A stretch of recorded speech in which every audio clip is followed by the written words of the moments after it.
100th anniversary of Martin County, a milestone that highlights the importance of preserving the county's rich history, cultural heritage, and architectural legacy for future generations. And whereas historic preservation plays an important role in our lives, and we should celebrate the contributions made by dedicated individuals in helping to preserve the tangible aspects of the heritage that has shaped us as a people. And whereas the Martin County Historic Preservation Board has planned events throughout Martin County during the month of May to increase awareness and the need for public participation in historic preservation to protect our local treasures. Now, therefore, I, Campbell Rich, Mayor of the City of Stuart, Florida, do hereby proclaim May 2025 as declaring Historic Preservation Month. And in accepting this proclamation in recognition of Historic Preservation Month is Joette Lorian Rice on behalf of the Historic Preservation Board. Good evening, Ms. Rice. Good evening. Honorable Mayor and Commissioners, thank you so much for adopting this proclamation declaring the month of May as Historic Preservation Month and for celebrating it along with Martin County and the rest of the country. This year is very special to us because we will be commemorating Martin County's centennial anniversary and 100 years since the city of Stuart was named the first county seat. So we have a lot to celebrate. We are lucky to live in both the county and the city where our elected officials have recognized the importance of historic preservation to our quality of life. In 2003, when the Martin County adopted their first historic preservation ordinance, one of the duties they gave my board was to promote an awareness of the benefits of historic preservation to the community. So for the past 17 years, one of the ways we have done that is to sponsor Historic Preservation Month. The first year we did it was in 2008, and we had 6 events, all planned by the board. And then we thought, this isn't good enough. So the next year we joined up with the City of Stuart and many of the organizations, Stuart Heritage and many of the organizations you know, and we started doing a bigger Historic Preservation Month. And it kept growing and growing until at 2019, we were at 40 events on our calendar. By the way, these are out on the back table. Please take them.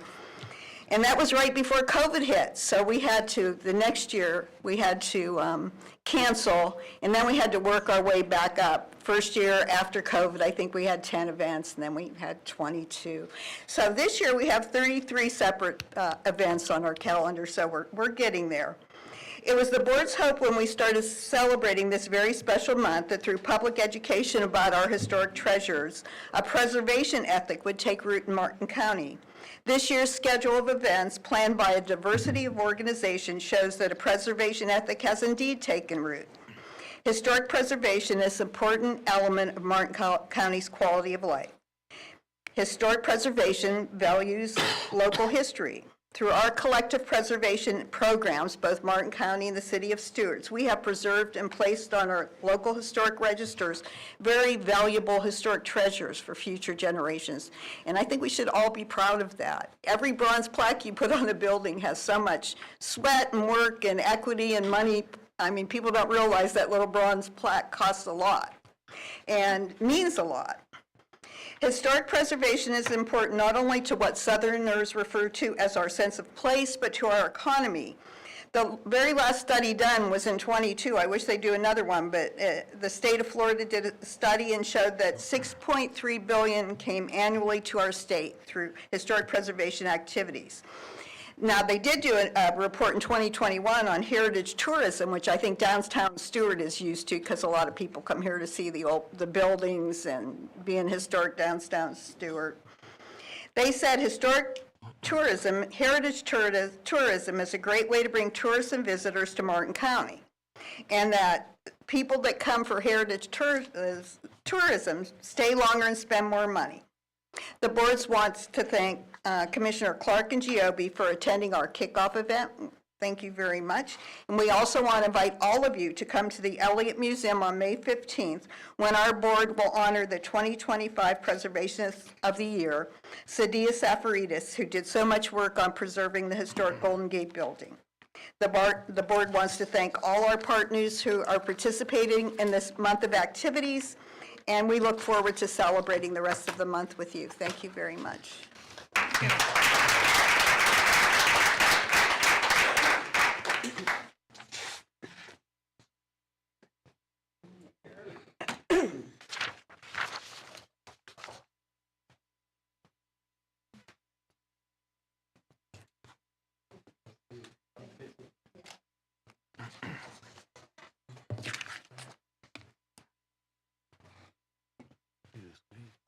Next week. Normally it's within 14 days. So this is not a proclamation. We are honoring a individual. Mr. Baggett, please. Honoring a volunteer with President's Volunteer Service, May 2025. Whereas the spirit of volunteerism is the cornerstone of a compassionate and thriving community, individuals who actively engage in community service contribute immeasurably to the betterment of society. It is our profound pleasure to recognize and commend exceptional volunteerism exemplified by a remarkable individual among us. Whereas this proclamation is to celebrate the outstanding achievement of a dedicated AmeriCorps senior volunteer, we proudly acknowledge and honor Kenneth Michael Marks, a 13-year volunteer with the President's Volunteer Service Award. Wow. United Way of Martin County is pleased to present a Lifetime Certificate of Gold Achievement for volunteering over 4,000 hours, along with a congratulatory letter from the President of the United States, a President's Volunteer Service Gold Medallion, a lifetime coin and pin, along with our heartfelt thank you for his accomplishment. Whereas Kenneth Marks has demonstrated remarkable achievements, selflessness, and a profound impact on the lives of the residents of Martin County, his steadfast commitment to volunteerism serves as a shining example to all, inspiring a collective vision of a brighter and more compassionate world. And whereas through his exceptional contributions and unwavering dedication to the values of the community, compassion, and service, Kenneth Marks has uplifted and enriched the spirit of Martin County. Now therefore, I, Campbell Ridge, Mayor of the City of Stuart, do hereby congratulate and recognize Kenneth Marks with President's Volunteer Service. Wow, Mr. Marks. Where is Mr. Marks?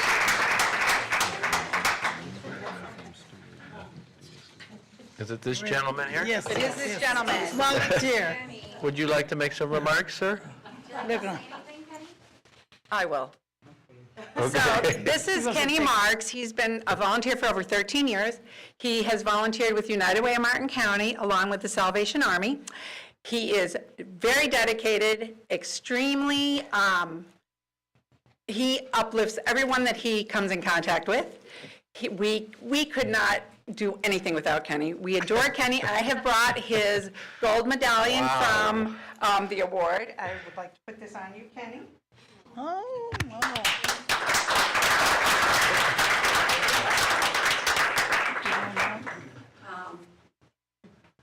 So we couldn't do it without Kenny. He is just steadfast, dependable, and we honor Kenny every day with his service.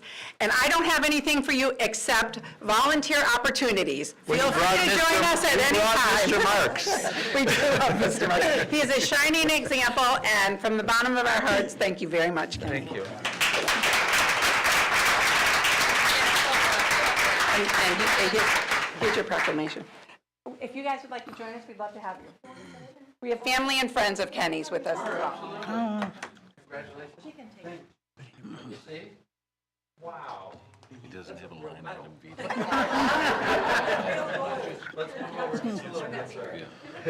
Real heavy gold.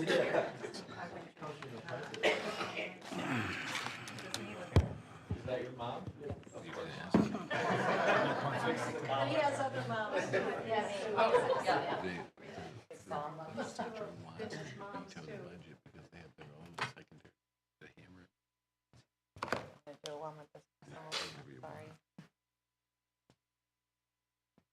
Good. 4,000 hours. It usually takes 15 years to get 4,000 hours, and he did it in 30. Kenny volunteers more than we work.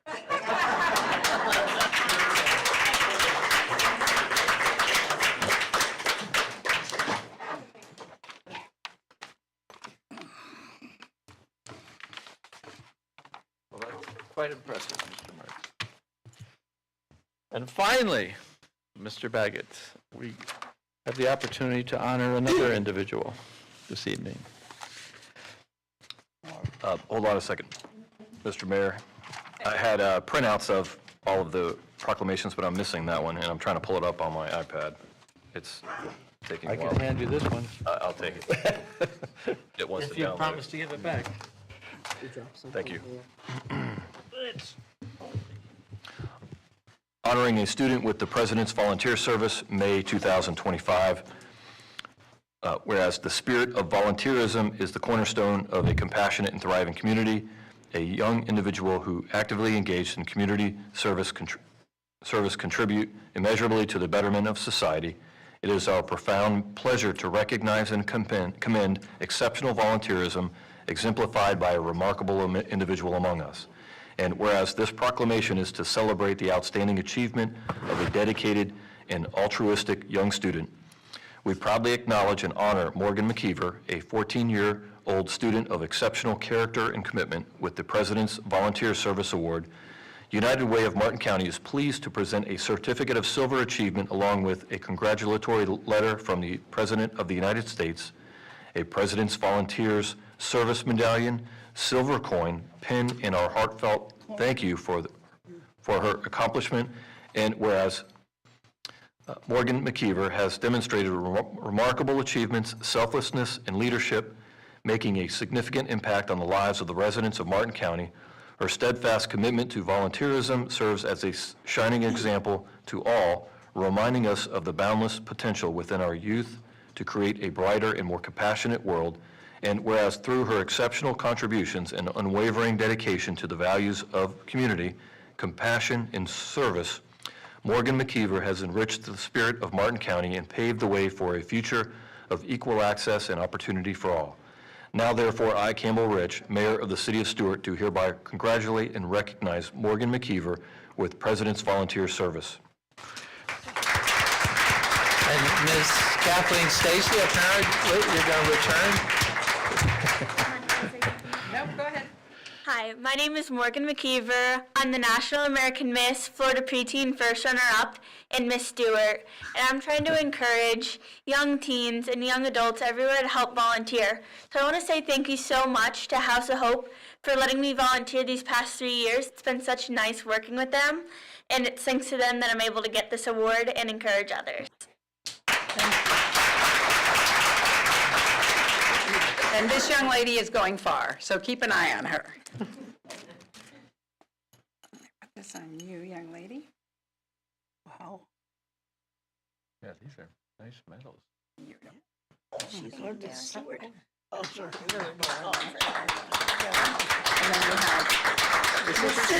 You need to get off. And Miss Stewart. The annals of history. And I have your pin. So I'm Any gonna hold other on to this, recognition and you wanna to have your hang around? pin? Are you going to take a picture? Your point is in here. Parents. I'm going to give this to your mom.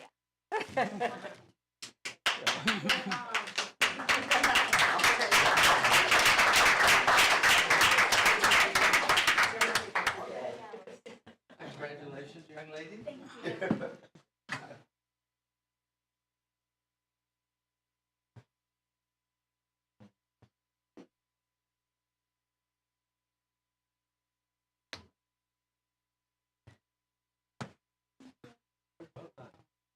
Good luck, Morgan. Thank you. Excellent Stuart representative. Okay. Well, that's a nice way to end. And thank you to those individuals for contributing so much to the life of the city of Stuart. We have service awards. I have service awards. The first is for Mr. Robert Jackson for 5 years of service in utilities and engineering. You don't want to say a few words, mister? I want to thank the city of Stuart for giving me the opportunity to serve 5 years. And thank my supervisor, Jeff and Mike, for giving me the opportunity to work with their team. And Milton.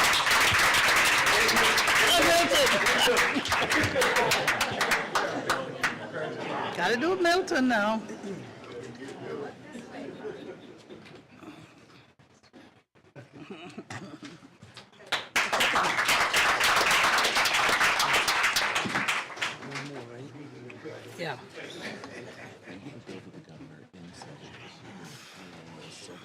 5 years is good, and thank you, Mr. Jackson, but how about 25 years? Okay, he's here. Kathleen Lannon in the police department. Baby.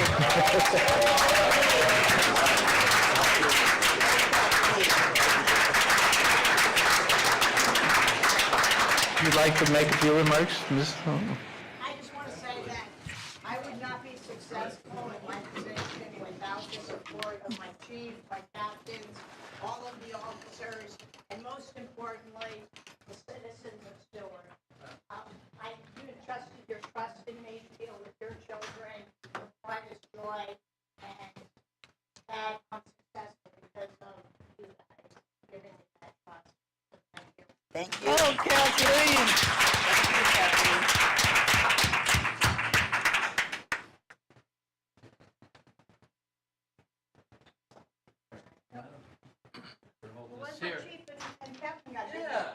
Chief and Captain Z.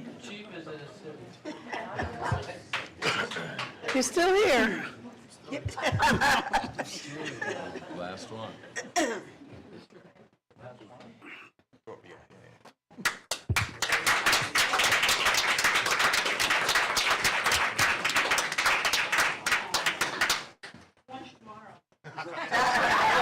On the chief.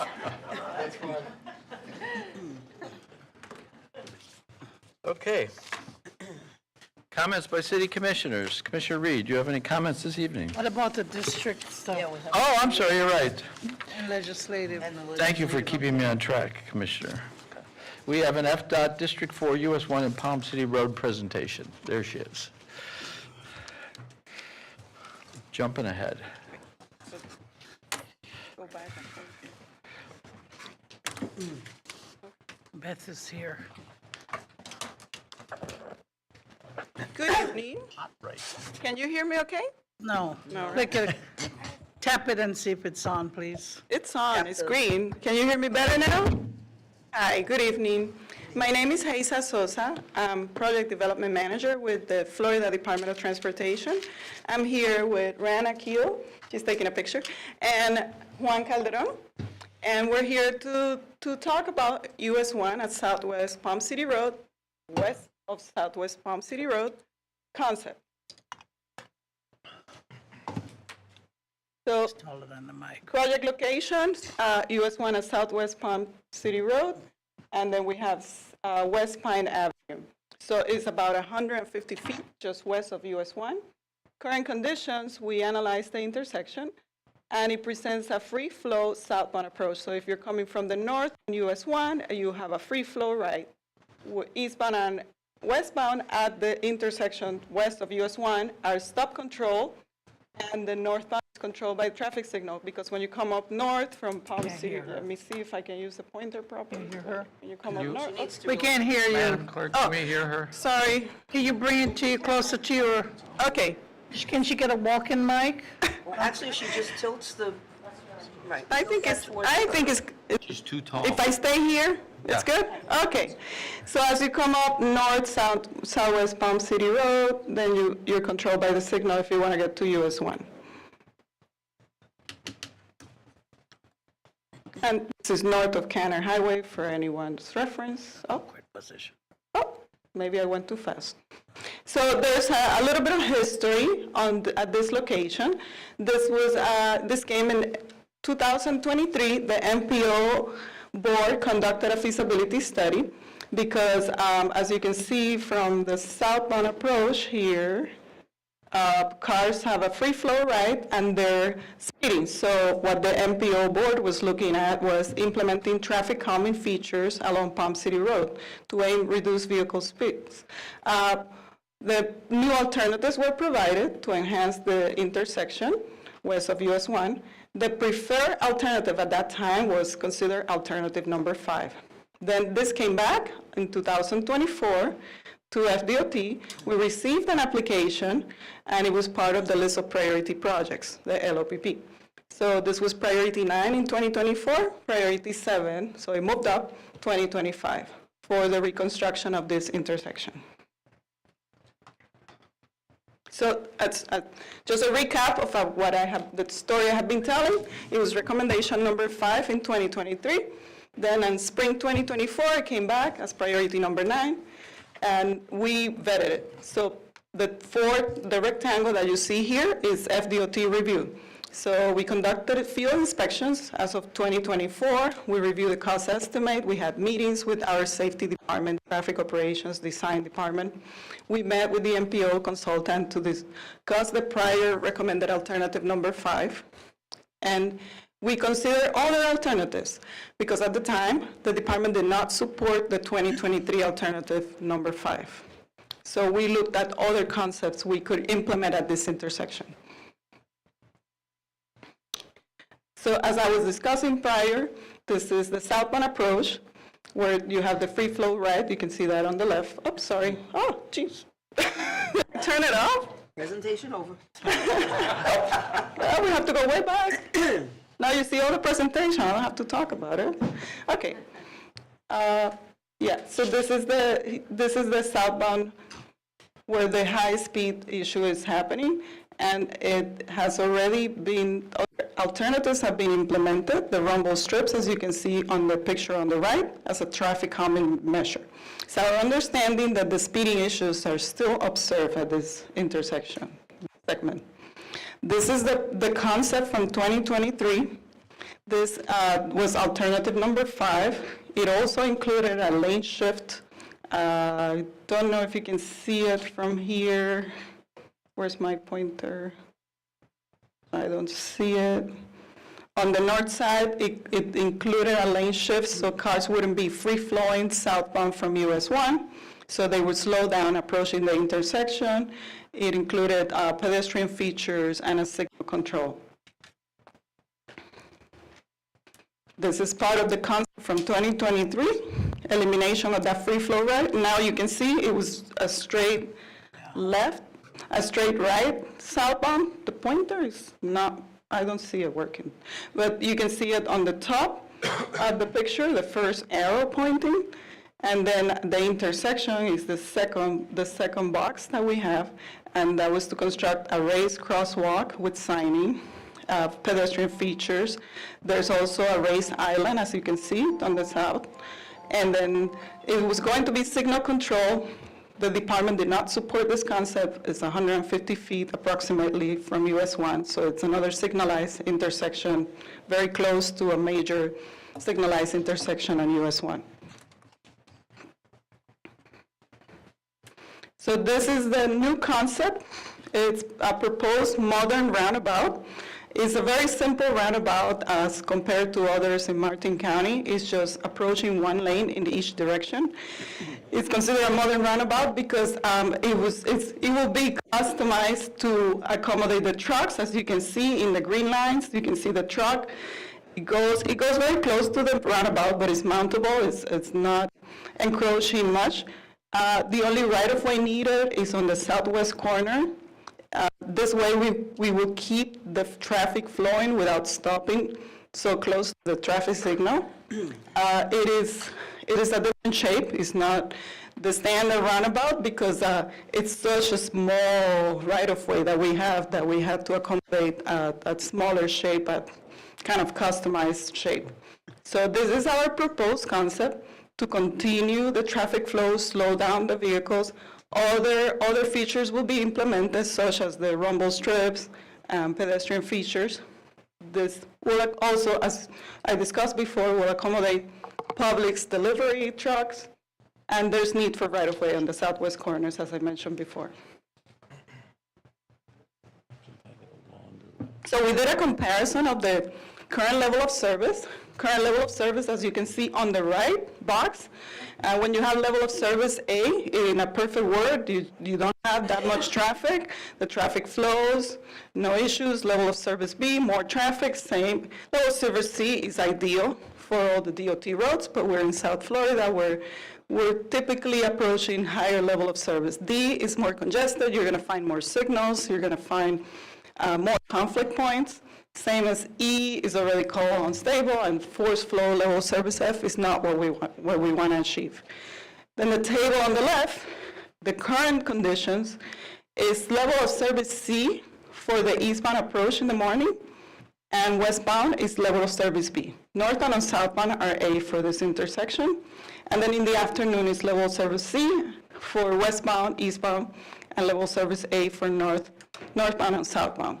The alternative number 5 that was recommended in year 2023 provided level of service E for the eastbound. So it's not preferred, it's not a better level of service of what we would have today. And B, AA, and A is for the northbound, southbound. So and same for the PM, level of service E for the eastbound. So the affected movement would be eastbound. The most effective movement would have been eastbound for the alternative recommended in 2023. Now, with the modern roundabout concept that we have today, it provides level of service A and all approaches because the traffic continues flowing, so there's no stop or delays. So that was our short concept presentation. Since we're in the month of May, be safe. This is our safety message. Be safe on Memorial Day. Drive safe. Don't drink and drive. Thank you. Are there any questions of? Questions? Yes. Okay. Vice Mayor? So this modern roundabout came from DOT. Yes. Why did we go through all of the workshops and planning and possibilities and everybody saying what they want if DOT was just going to come back with a roundabout as a recommendation? Correct. So I understand that there was as part of the feasibility study in the past, there were some discussions with DOT. This did not come as part of the list of priority projects, so our team started looking when it came in 2024 as the list of priority projects.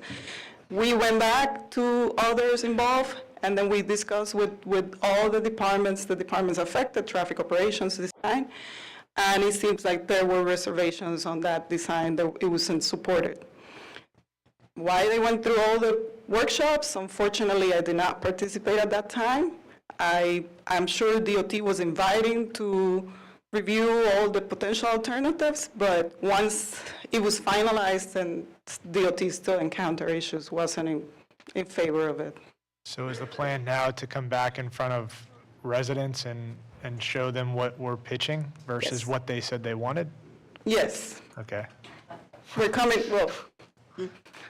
back to the residents with the new concept that provides a better level of service to see how the I'm public relatively feels. new up here, but I've watched this particular project matriculate through. Is this a typical way that DOT operates, where they ask for feedback from residents, from commissions, from the MPO, and then they look at it, it reaches some kind of level, and then they override and say, let's do this instead? Is this typical, or was this just, we didn't necessarily like what Corradino Group came up with, and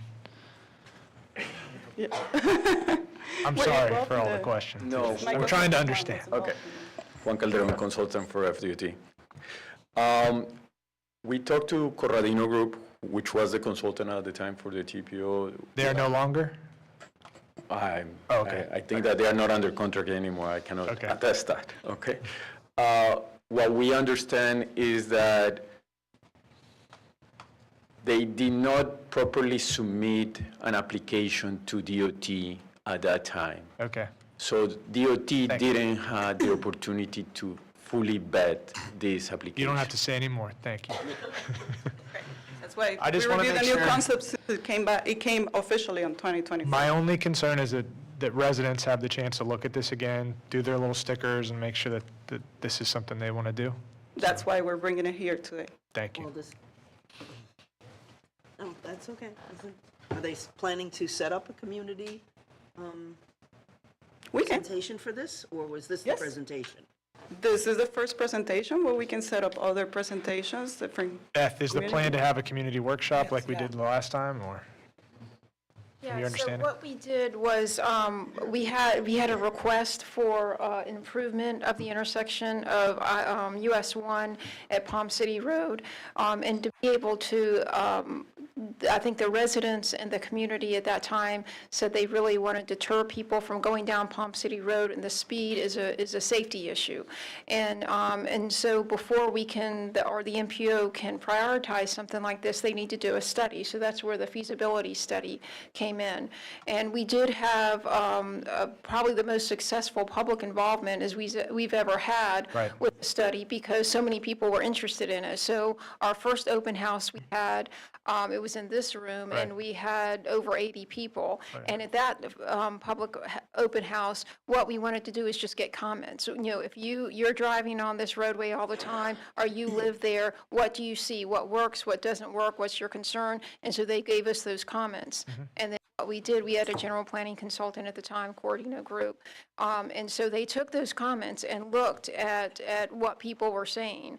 And based on that and the technical analysis, that's when they came up with the 5 alternatives, because what they were tasked with is what's feasible and what's not. I mean, some of the items weren't feasible, some of them were, and how to make it safe, how to make it work efficiently. And so based on that, that's when they came up with those 5 alternatives. We had our second open house actually at the Flagler Place, because the first one was so well attended. There were close to 100 at that open house. And we gave people the opportunity to look at the 5 alternatives. We had a presentation, and we gave them different colored dots, whether it was a good alternative, whether it would work, whether it was poor. And so they took those dots and ranked them, if you will. And the highest rank was alternative number 5. And so we brought that back to the MPO board. And actually, we brought that here first to the City of Stuart Commission, and you all approved alternative number 5 and recommended that the MPO board make it a priority. So it was taken to the MPO board. They accepted alternative 5, made it a priority, and submitted that priority to FDOT.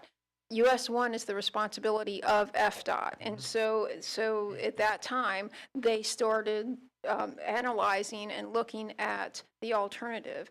But another project was going on at the same time, intersection improvements at US 1 and Canner Highway.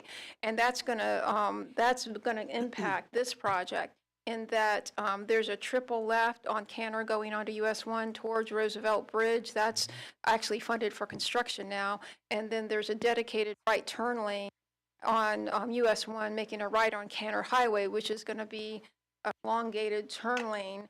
And that's going to, people use Palm City Road right now, or make that right now, because it's a fast way, an easy way to get somewhere. If it's not, if it slows them down and they have an opportunity to go up to Canner Highway, and that can be a quicker trip, that's probably what they're going to do. And so part of, anytime FDOT kind of partners with the MPO or partners with the local government, they always have a public involvement process, and always, especially with Martin County, I think we probably have a recommendation of really asking them to do a lot of public involvement. They approached the MPO and wanted to do a presentation to our advisory committees and MPO board, and our response was, well, you really need to go to the City Commission first. You need to hear if they have any comments, any questions, because if you just bring it to the MPO, our board is going to, our advisory committees are going to say, well, what does the city think?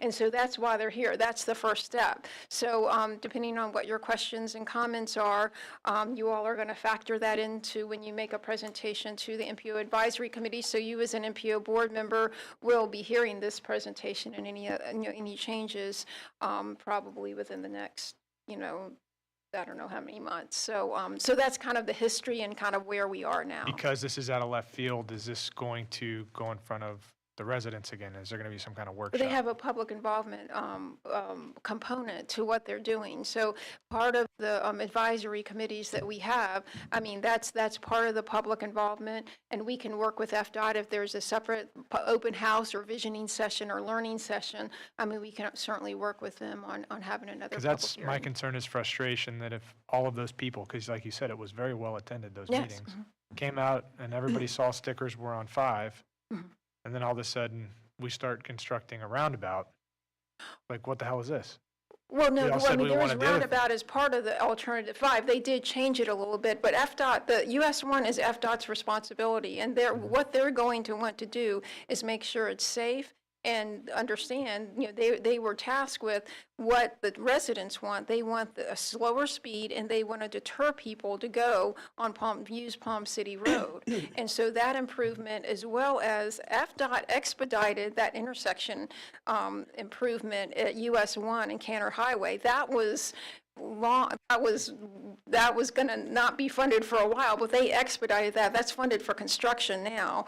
And that dedicated right turn lane is certainly going to help people, move through that intersection. So for clarification, we're not planning on doing another one of those workshops. We're saying that we've already, for clarification, we're not planning on doing another one of those workshops where we invite all of those residents out. We can do that. We can certainly do that. We'll work with FDOT to do that. That would be my recommendation Sure. from the commission, is Yeah. at least making sure everybody understands what the plan is now. Absolutely. And then, If you could send me, because I was just looking for it on my email, and it's probably on my server, but if you could send me that original, we had the 5 different Alternatives? I think if you sent me those alternatives, I could share them with the commission, because when I was looking at this, while it is different, because it kind of protrudes out and doesn't make it a straight run, it's very similar to 2 of them, if I recall correctly, because Exhibit 5, or none of these 5 were had, roundabout, Mike.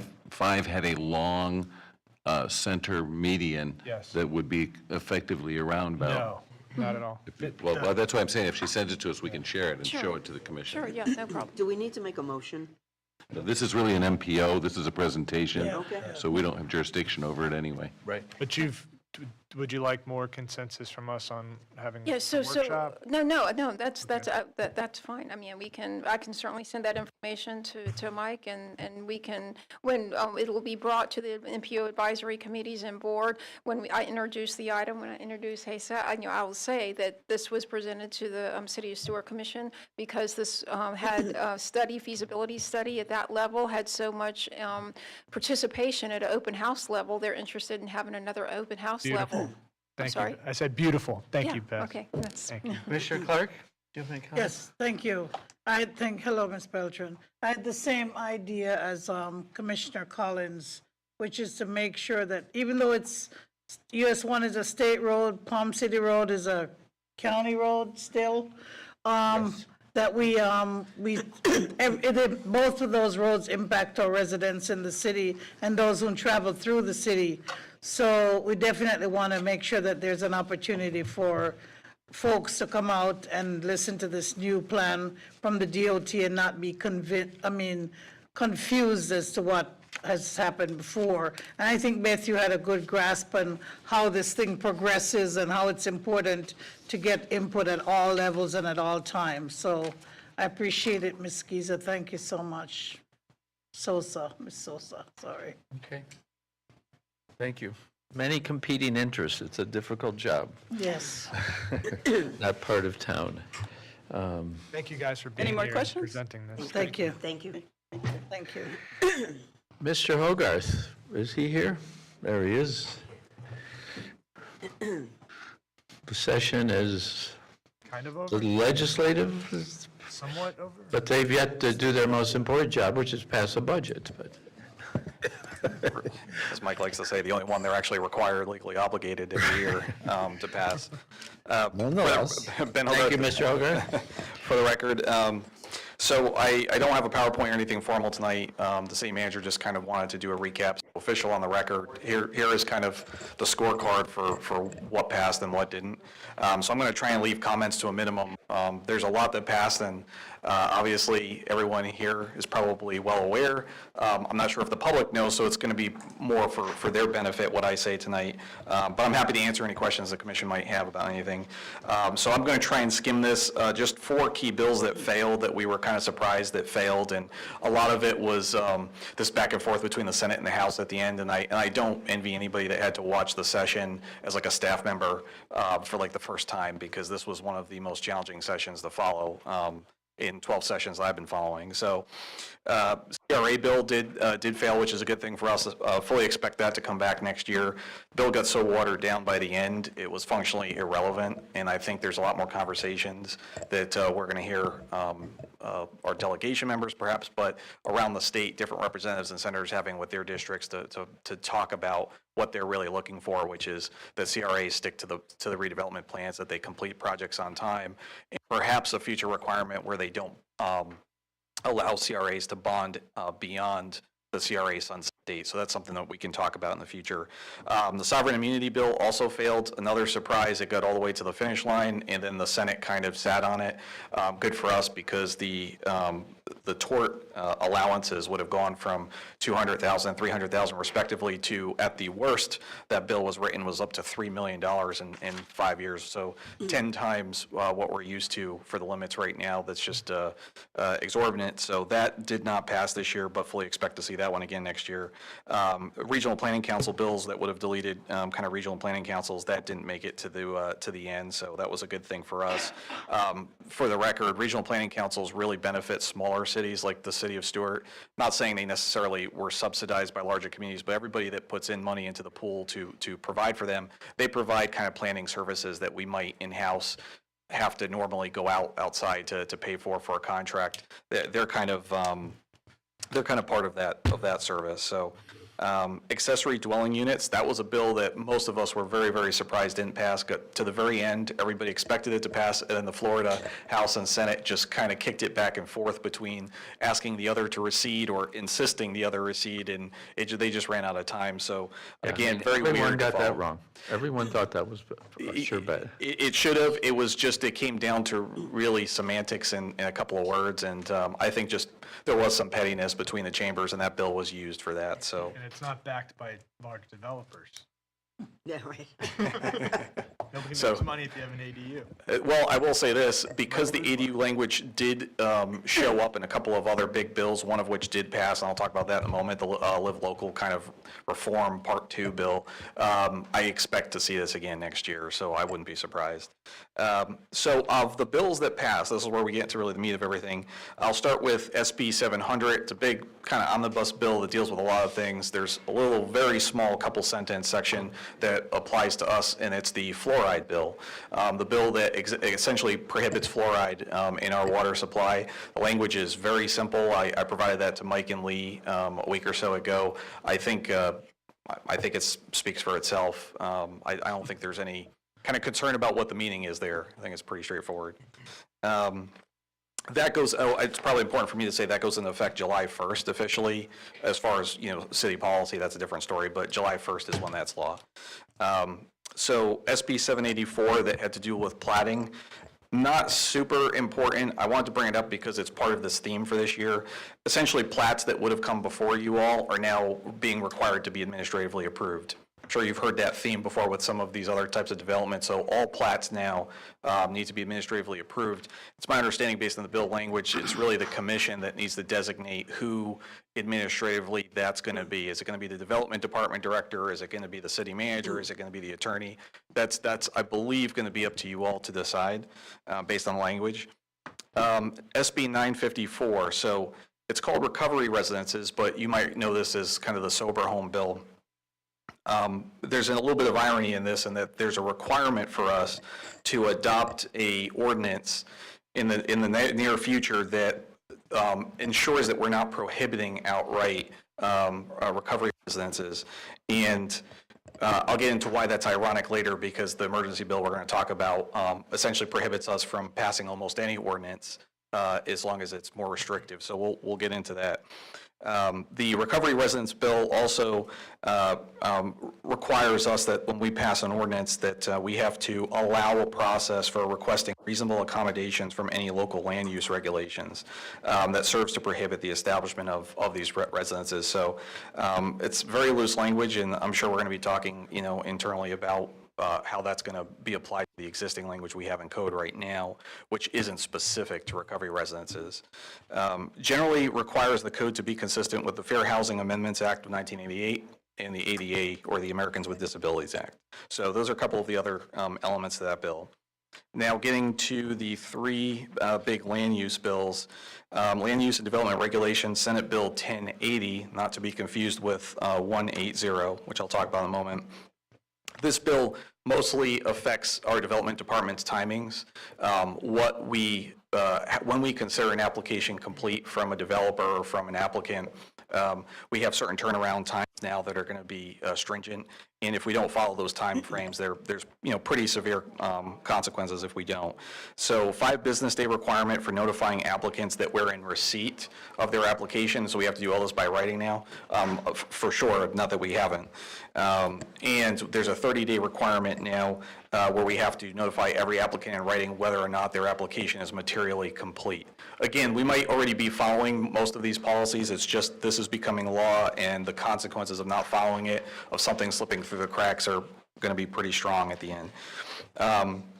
One other important element of this bill, we had a separate impact fee bill that got tucked basically into here with some adjustments. So the impact provision in this bill increase, so if you want to, as a board, increase the impact fees in the future, you have to do so now by unanimous consent. It can't be a 2/3 majority vote.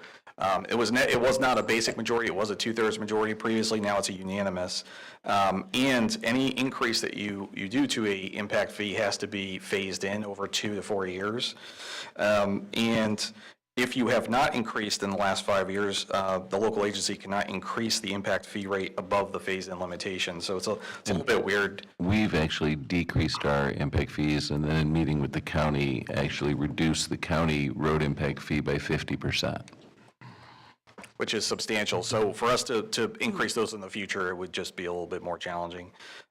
So the final 2 bills that deal with land development, you all have heard me say multiple times in my previous presentation, and then certainly in discussions, the affordable housing bill, which was really Live Local Part 3, SB 1730, it expands the original Live Local Act from 2023 to include, and so really what they're doing is clarifying language that mixed use means it includes PUDs. It means it includes other mixed use zonings that, for example, neighborhood special district, right? We have a fancy zoning term for something like that, but really functionally what it is mixed use. The language here is perhaps clarifying that it would include any such types of mixed uses.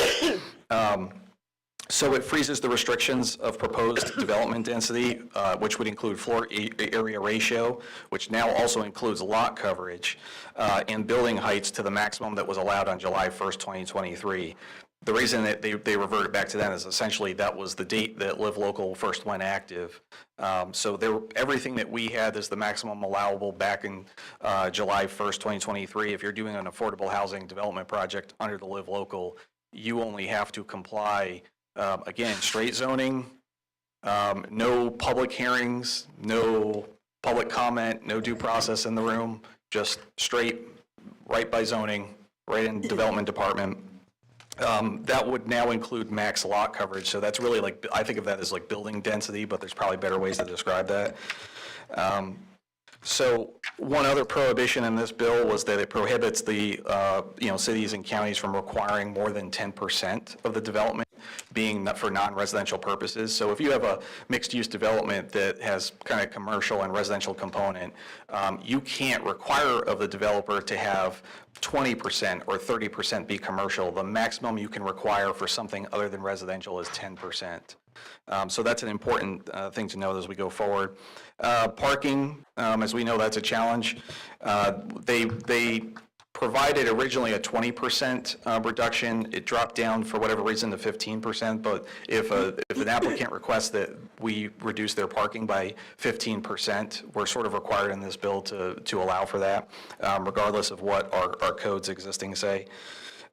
Demolitions on sites that are going to be used for Live Local Act projects are now also needing to be administratively approved only, so no LPA hearings, no commission hearings for those as well.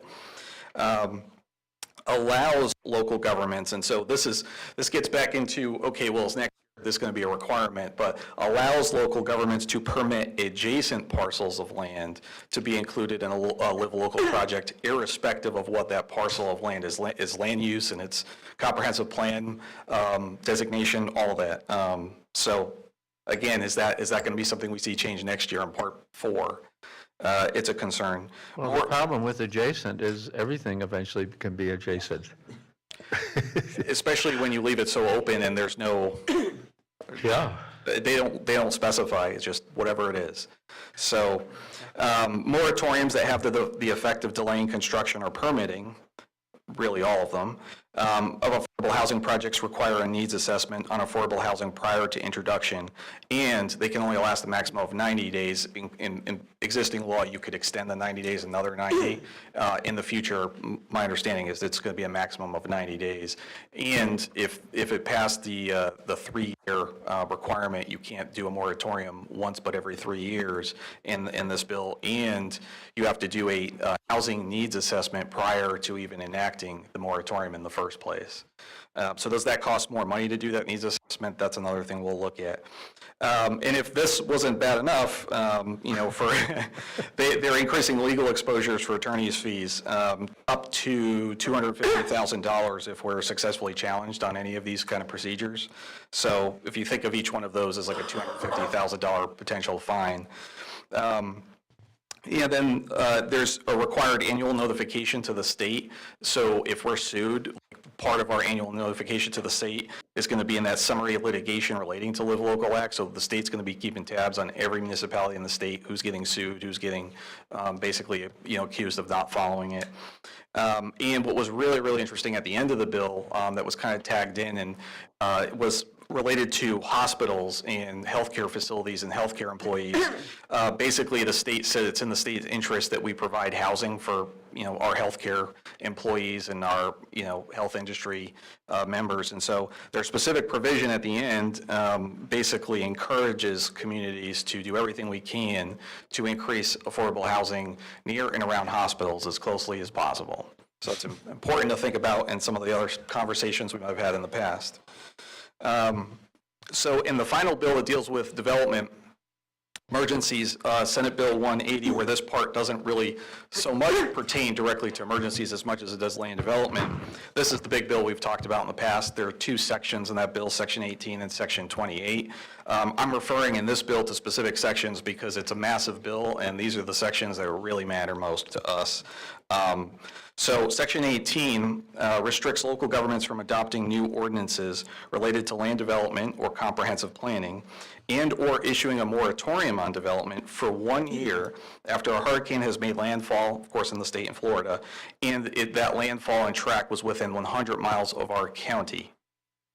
So think about what kind of range that is. Section 28 restricts local governments from adopting any new ordinances related to land development or comp planning or issuing a moratorium on land development through October 1st, 2027, if the jurisdiction was under a disaster declaration for Hurricanes Helene, Demi, and/or Milton in 2024. Of course, Milton was at the very least one of the ones that we were. That is also a retroactive policy back to August 1st, 2024.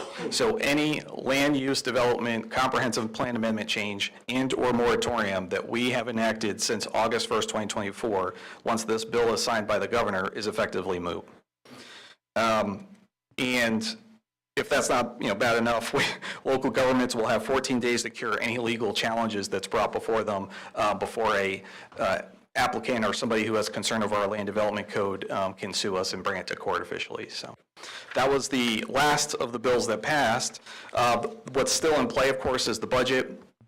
We're hoping still for our appropriation for Guy Davis, which was either $500,000 in the Senate or $250,000 in the House respectively. So hopefully one of those we can get some money. And the Tourism Development Council bill, it's not necessarily referred to that, but HB 7033 is still in play, and that's the one you might have heard where 62 of the tourism development councils around the state would effectively be dead, and the tourism development taxes would be used as a tax credit towards ad valorem. At least that's the design they're going for. So I don't have anything else to report. I think that was enough.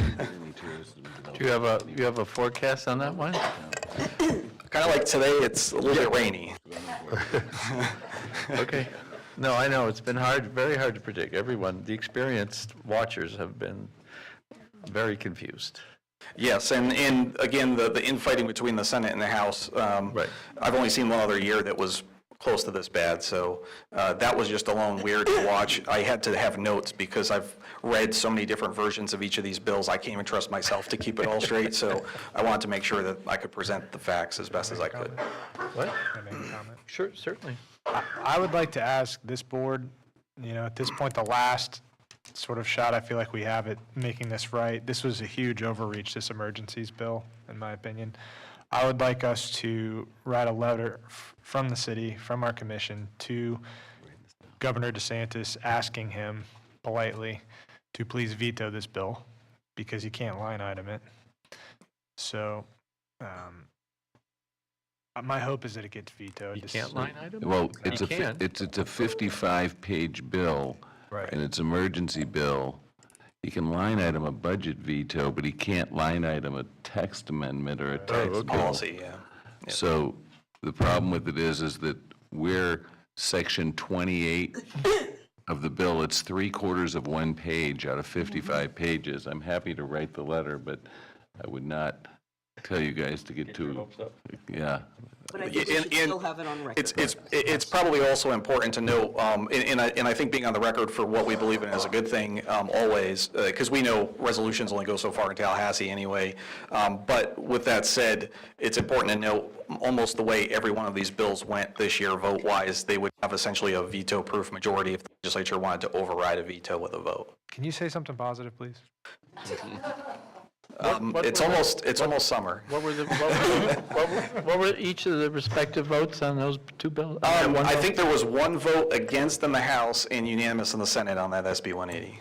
So one other comment is, along the lines of the Live Local bill, I think, my hope was that it would actually get weakened this round, but since it has not, I would like to see that we have some sort of mechanism to really test that 40% of these units are affordable housing, to audit whatever is in the scope of our authority. If the requirement for these projects is to have 40% of the units be affordable housing, I think we should be doing everything possible that we can to have consistent audits of these projects so that it's not just an excuse for more development. I don't have the most current AMI for Martin County, but I know that the first Live Local Act, the AMI was $84,000, so times 1.2 equals $100,800 times 0.3 divided by 12 equals, affordable rent is $2,520 per month, including utilities. That does include utilities? That includes utilities, but defining utilities becomes I complicated. probably should explain the math there, Mike, is 120% of AMI is the median income. The 30% was, in theory, 30% of your total income towards your rent. Well, it came from international organizations. Originally, the Florida legislature adopted that 30% requirement for what is deemed to be affordable. So that's where the math came from, is 120% of the median income is considered affordable, when kind of traditionally 80% was the kind of the max on that. So really what we're talking about is at market rent. What kind of authority do we have, Mike or Lee, to audit these? If the requirement is 40%?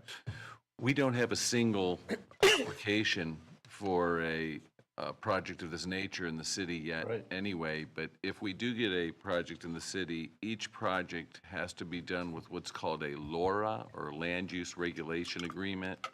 And I've been working with the Development Department on that. And in the LORA, we are planning to define what utilities are. Because, for example, I didn't think internet was a utility until COVID. And then it became very clear that the students' internet was critical. So we've said internet is a utility that has to be either provided by the landlord or deducted from that $2,500 number. Electric, water, sewer, stormwater, garbage. And so you start going through, and we've got to figure out all those things. What makes it even more complicated, though, is when I say $84,000, $84,000 is for a family of 4. So when under HUD, a 2-bedroom, 2-bathroom condo is deemed sufficient for a family of 4. So if they say, we're going to rent this 2-bedroom, 2-bathroom condo out for $2,100, that meets the criteria. But if only one person rents it, does the affordable housing number or the median income no longer get applied at a family of 4, or does it now get applied at a family of 1?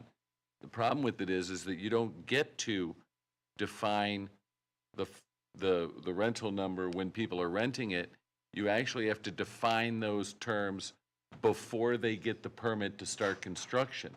So, as you might imagine, the developer is going to say that every 2-bedroom, 2-bathroom apartment is intended for a family of 4, because that's the high number for the HUD value for the 120% of the AMI. But if there's one person in it. Well, that's where you get into the semantics. So are we actively working on that, Laura? How do you, there's no more daunting task than enforcing this for a municipality. I want them to be looking at leveraging these statutes against us just to crowbar in more I'm development. not saying it can't be done, but just Well, did you I want see them to say it's not worth it. Did you see the buildings in Fort Pierce that have come forward on the Live Local Act? It's 1,080 apartments, a hotel, I forget, with 17 stories. 17-story buildings. It was a pretty big development. Let me guess, Kev Freeman? No, I wouldn't say that, no, but it was a pretty big project, and obviously it's under the Live Local Act, No, but because this there is- they have the height. Mr. Vice Mayor, traveling and talking to other municipalities, they all share this concern, and no one, I can't think of anyone who has come up with a practical means of accomplishing it. I'm not saying we should make every effort to try and accomplish it, but boy, it's So I'll tell you I another. would wait till we have an application. Well, we've been working on it. to and have it I've- before an We've been application. working on it, and I've got about 6 different LoRa agreements and different hypotheticals, and have been contemplating different things. Is that something you're going to bring back to us to No, discuss? we can't. That's against that what makes it wrong. We can't have you do it because it has to be administrative. If we have you guys define the agreement, then it's a PUD and we violate the statute, and we have to pay legal fees. And that's the whole point of the statute. We can't bring it to you. Not the project, but the actual policies. The development order. The development order is the project. The development order is going to define the project. Not That's a just like, project, but these projects in general. every single one is different, and every single, it's no different than a PUD. I'm A not talking LoRa, about this specific project, Right. I mean the but the terms of the PUD of monitoring it. That's we what don't I- have a process right now. That's what I want to talk about. No, I That's think the what developer should have the process to provide us with a, Well, that's what they do, but let me give you an example. If I owned 10 apartments, and 4 of them have to be at this 40% range, so I rent out 5 of them for $5,000 each. I rent out the 6th one for $3,000, and then I have 4 left. If I rent out the 7th one for $6,000, and I say, yeah, but the 4 units at $2,000 each would only be $8,000 a month, the other 3 are sitting empty, I'm getting less than $8,000 a month. It's percentage of units, though. Okay, so, right, so if I took the 10 units and I said, I can only get $8,000 for 4 of them, and I was getting $6,000 for 1 and 0 for 3, that would still be less than $8,000 for the 4 units. Every single vacant unit in a building right now, you can rest assured is going to be the one that's being applied to the 40%. Qualifying. Because that's a qualifying unit. And that's fine as long as we can, audit what it's being, But when you say audit, the Rented cost to for, us for advertised auditing those for. I things will know. be hundreds of thousands of dollars if we're going to pay for a full-time employee and we don't even have a single project in Stuart. We'll cross the bridge when we get to it. I have anticipation that we might have 2 Right. that come forward. But at the end of the day, if you pick up your phone, and I do it all the time, call the apartment buildings in Stuart. you can rent, they're not live local, they're not qualified for live local at all. You can rent an apartment for under $2,300 at the place north of the bridge. You can rent a 2-2 at Mason for $2,100. And you can rent, I mean, at almost all over town, the going rate is about $2,100 or $2,200 a unit. And if 2520 is the number, they're doing 100% of the units. Does Live Locals specify the county, or is it the municipality? It says county. It's the county's AMI. Yeah. And if it weren't the county, it would be the metropolitan statistic area. Well, in AMI. fact, the PZA is Ours actually include- lower than Martin County's AMI, and so it does whichever is higher. So ours doesn't include St. Lucie County anymore? The PZA, our urbanized area, and again, we're getting way in the weeds here. Yeah. There's a different tax credit affordable housing where the state of Florida sets the rent, and in that situation, last year, the maximum rent for a 2-2 was about $1,500. But that's under that PZA urbanized area, and that's where they get the ad valorem waiver on their taxes. That's tax credit HUD housing, where the whole thing. This is not that. This is workforce housing. It's 120% of AMI. Tax credit is 80 to 30% AMI. And this is, they just have to provide 40% of their units for workforce housing. And because workforce housing is a market type thing, the fact is that 120% of Martin County's AMI is actually higher than the current market rate, because don't forget, they're not going to rent you the 2-2 that's right on the pool. You're getting the one that didn't rent. So the 40% are going to be the last 40%. So they're, right now, that's basically market. It does affect financing and other issues, so we'll have to see how it plays out. But we will have catch-alls in it. And if you want to make it more complicated, what happens on year 31? Right. Because now you have a 200-unit apartment complex that violates the comp plan and the zoning. Do you kick out all those tenants and tell those residents that have lived in Stuart for 30 years that they have to leave? I mean, because we know that won't happen. Or what happens if we have a 200-unit apartment complex and all the people are living in it, and we find out they're paying $100 a month over? And the tenants all come in here and fill the room and say, we like it here, we don't want to leave, don't cause us heartache. I mean, it's like you start getting into the situation that the residents are going to be the ones that become the victims. Will you take a look at this? You said you have a few different options, and give us some kind of presentation on the best way you think to proceed? Sure. And then with regard to the emergencies bill, is there a consensus from the other commissioners with regard to sending the governor a letter from us asking him to kindly veto it so that we can deliver to voters what they voted for Right. on this I little agree, we city should split? at least send the letter. I mean, it should be on record. With no objection? Mr. Mortel? Yep. Thank you, guys. Commissioner Clark, Joby, did you have a comment? I have several, actually, so. With regard to Mr. Hogarth's presentation? Yes, in a way, but the other two are just part of the initial comments from me. Okay. Okay? We're not quite there yet. Oh, okay, but you asked me if I had a comment, sorry. I thought I saw your light on.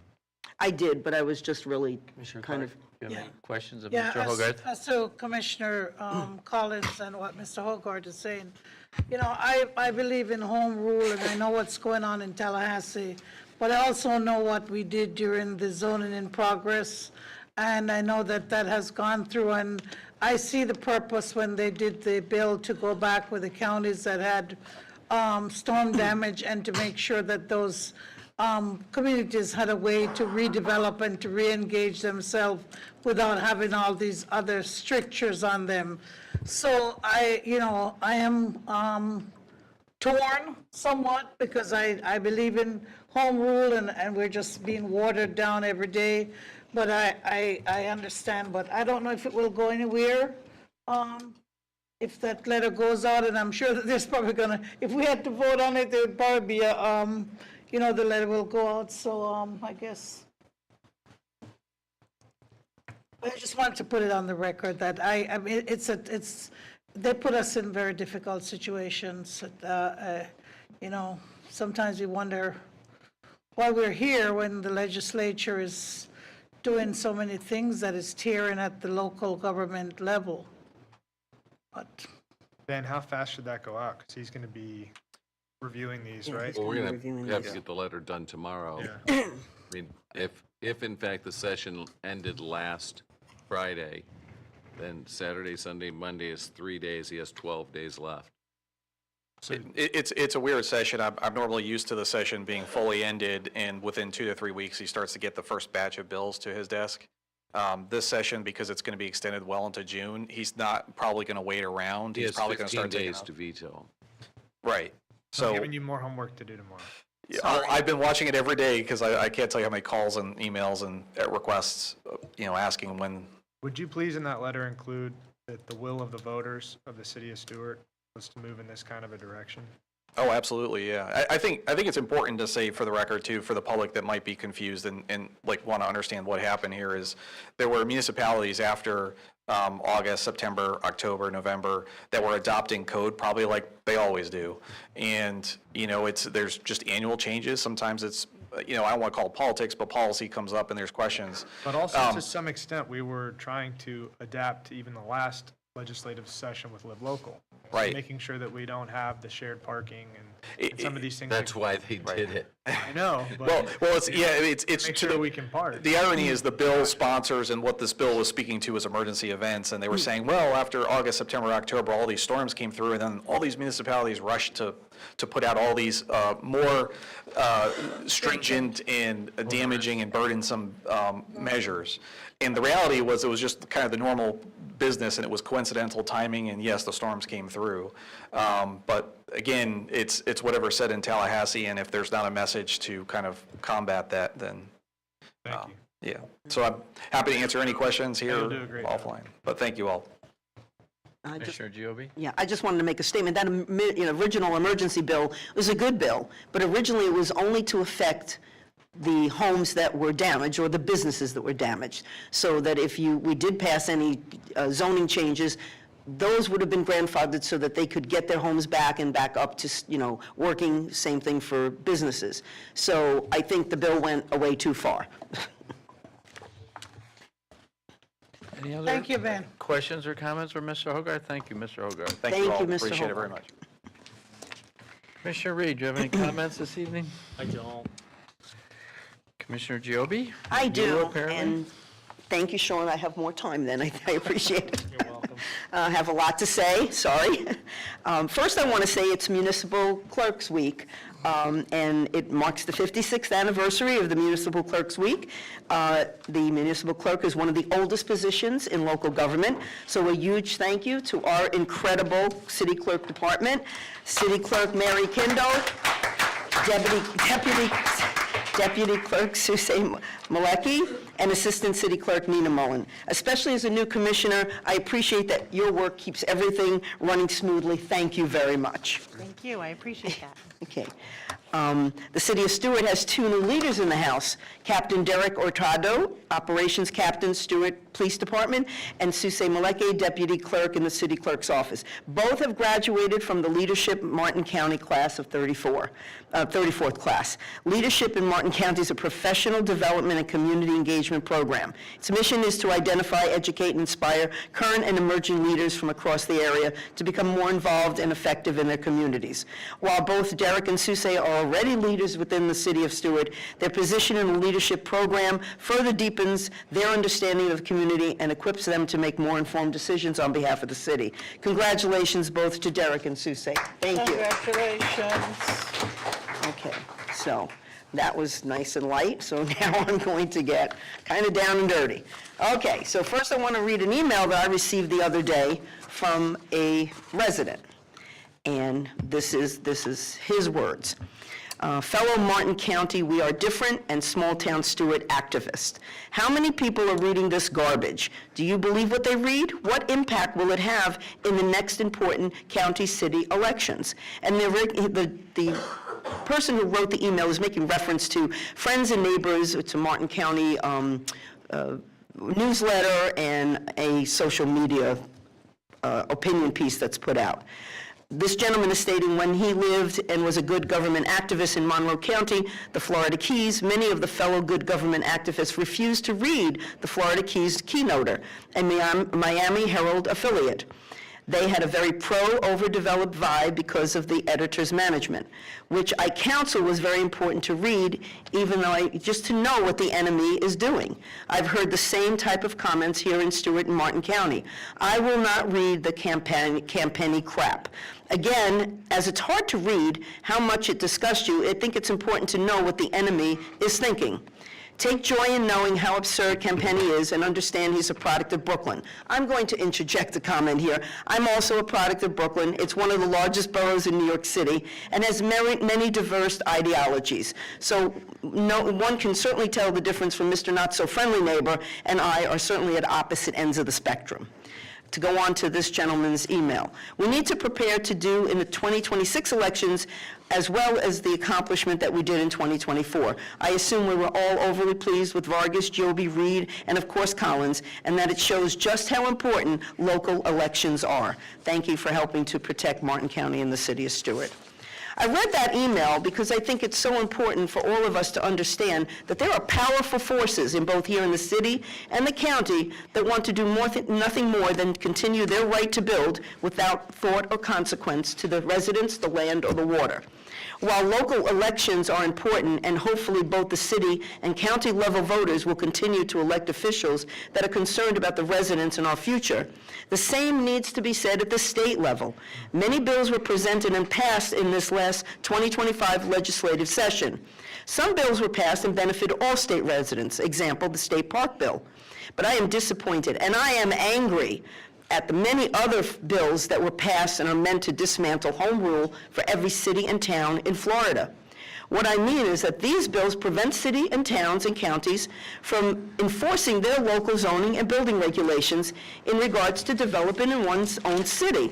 Our local representatives in Tallahassee have been there too long. Their allegiance does not appear to be for us, their constituents. This not only affects us, but it affects every small city and town and rural area throughout the state. Our state representatives have decided for us that one size fits all, which it does not.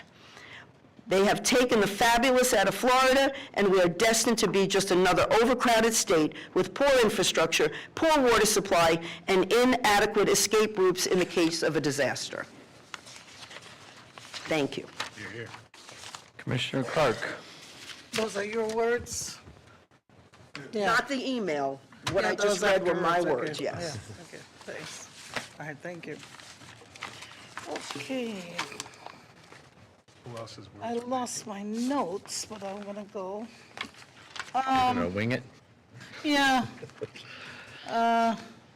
Yeah, so, you know, that home rule issue, as usually cuts both ways. And I, sometimes they do good there and we're not always agreeing, but I know that, over the past few years, it's been constantly, digging at home rule, in our community, for the local government. And they're not putting any money to help us with our local issues that we have most of the time, so it's very difficult, but I hear you. With regard to, I'm wearing green today because I thought that NAMI was going to be here.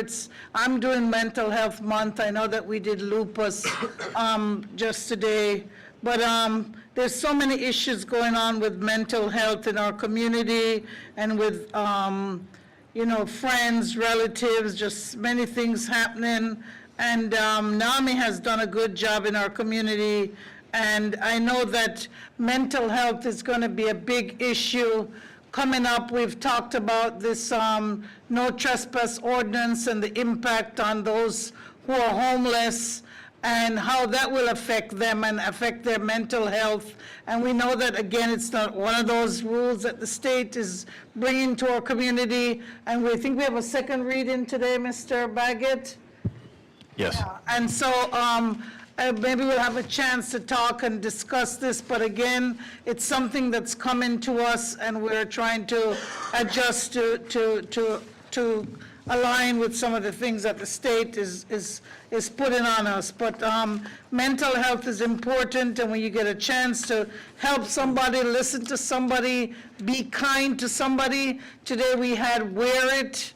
I'd say one of the things that we can think of is to be kind.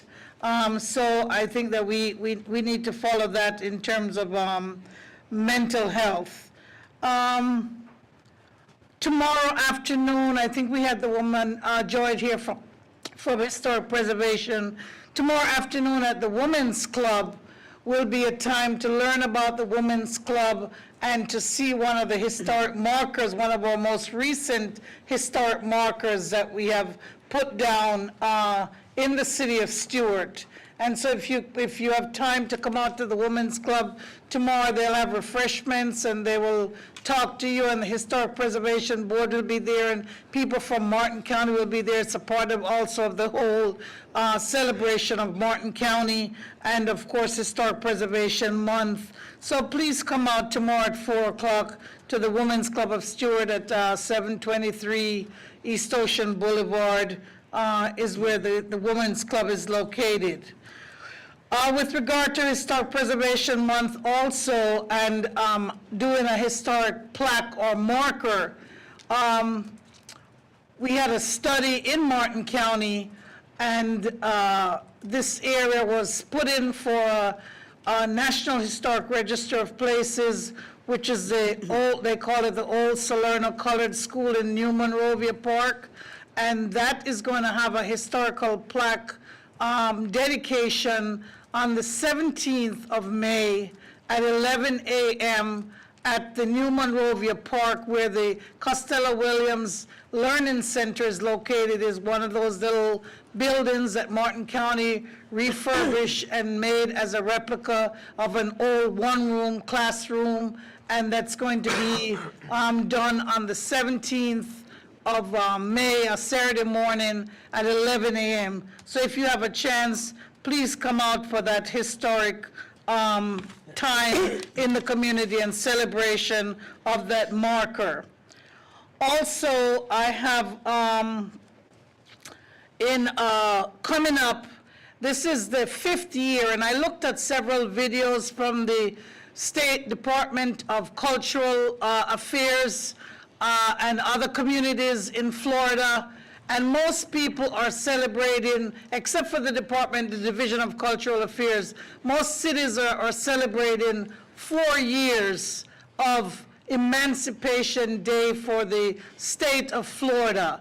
May 20th, 1865, when those who were enslaved in Florida were told that the proclamation for emancipation had been made in 1863. And of course, we know that if you're a history buff, there have been several ups and downs with that particular Emancipation Proclamation, but most people take January 1st, 1863. So this general came to Tallahassee, and it was done on May 20th, but he was here like a week before, probably resting his horse and his body before he decided to go stand on the steps and read this special circular notice. So we are in the city of Stuart, and I'm asking my commission, I have taken, since I've been here, I've worked with the League of Cities, and I've worked with the Florida Black elected officials to try to have the city of Stuart celebrate Emancipation Day, and this is going to be our 5th year celebrating May 20th as Florida's Emancipation Day, learning about that history in Florida, and looking at what is in our Florida statutes and what they're doing in Tallahassee, at the Knott House in Tallahassee, and at the Capitol Building in Tallahassee, in terms of celebrating this milestone in Florida's history. So I've been working on this event. I did it last year, and I worked on it again this year with some members of the community. And we've set a date, which will be May 20th, 2025, and to have it at St. Paul AME Church. I think months ago, when I was talking about planning for this, I had mentioned that we had done 1 year, I think it might have been the second year, in Jensen Beach, and somehow, maybe the thought was that we were going to do it in Jensen Beach again this year, but no, it's in Stuart, and we're hoping to plan for that. I'm asking the commission, we usually have a program with a message from the mayor, and we usually have something written for the mayor to review and sign, and also to have the proclamation, which was done today, included. And usually, because the League of Cities and other people have endorsed this as a community event, most communities put a lot of time and money and effort into this particular event.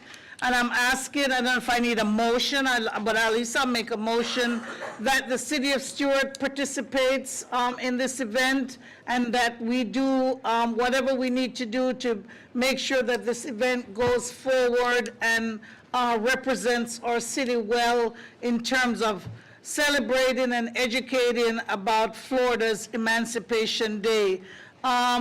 I, as the mayor, will be happy to attend, Commissioner Clark. Okay. And I can prepare some remarks for your review, and I would be Okay. happy to present those at town. So can I have consensus, or do I need a motion, Mr. City Manager, to just make sure that city? Since the brochure is going to say the city is a sponsor and include a formal letter from the mayor, I would request a motion, just so we could vote on it to make sure the city supported it.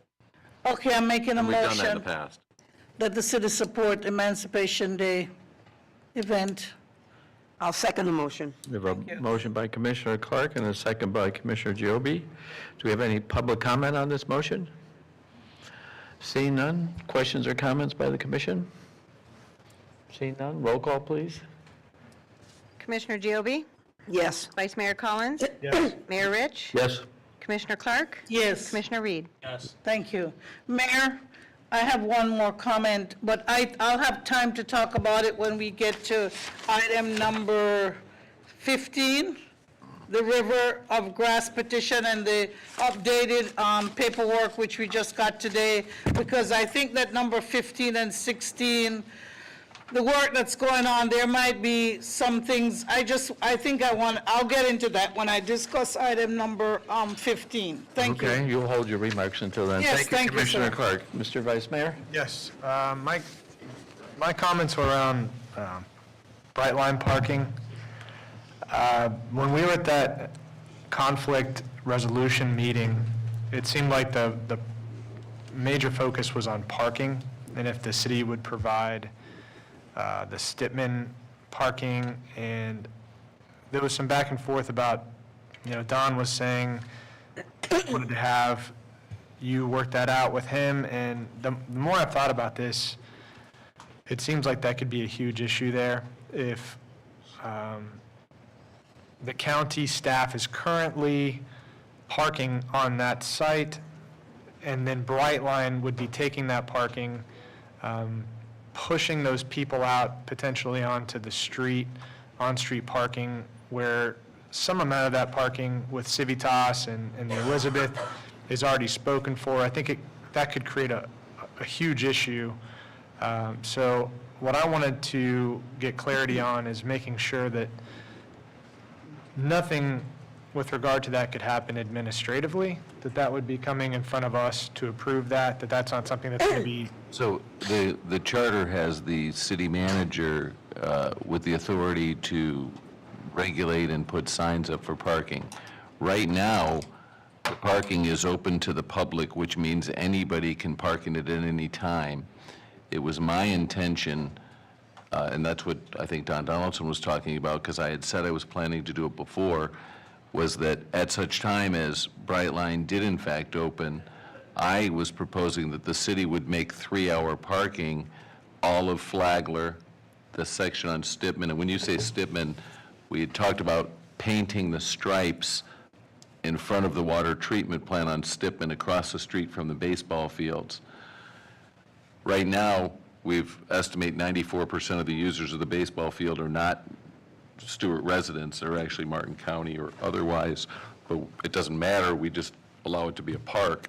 What we wanted to avoid was that if Brightline was charging for parking in that parking lot, what happened in Boca Raton is that people would go park in the public library parking lot, and they were flying to Europe, and they'd leave their car in the public library's parking lot for 2 weeks, rather than paying $17 a day to be in the pay parking lot.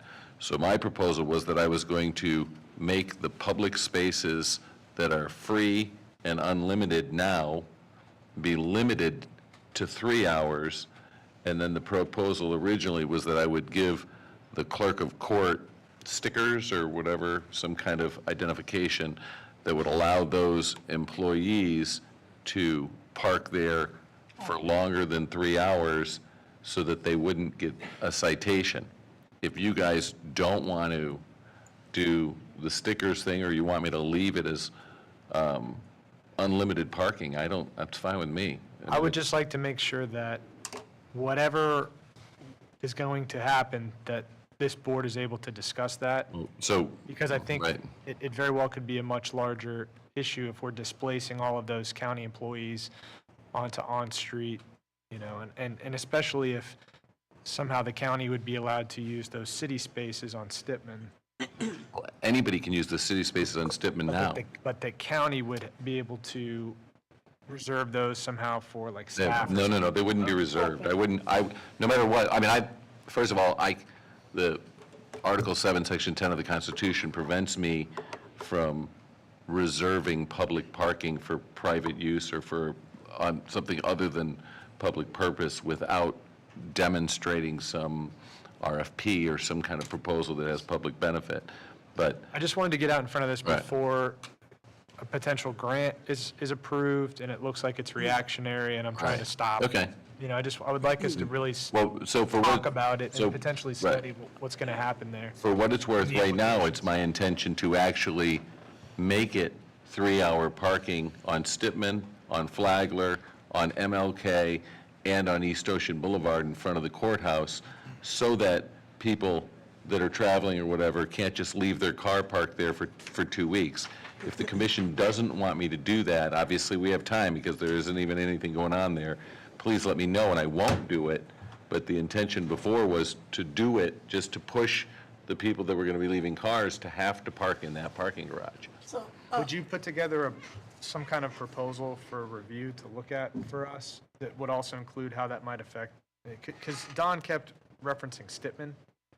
Well, if you read the interlocal agreement that we signed with the county, it said that the city would agree to provide 84 parking spaces, or 54, I can't remember the number, within 2,500 feet of the courthouse. Right.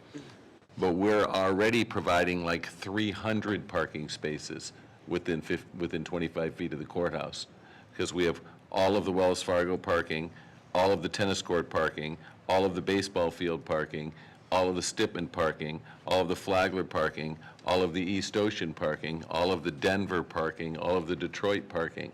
So that's all within 2,500 feet of the courthouse. How does that So that work, meets the term of it. How does that work with, right now, the courthouse having its parking for its project there? When they have Brightline now take their parking? Well, if I can, it's going to take a minute, And but, this is what I want to unpack, if you could bring something back. I don't want to do it right now. okay. I'd like to look at that in more depth. Like to have a D&D on that? I would love a D&D, yes. Okay, can we I- defer it to, Sure. since nothing is imminent? That's a reasonable discussion. Yeah. Yeah, I was wondering about the difference with the parking garage, but that's okay. We'll just wait until we have that. Yeah, a dedicated item.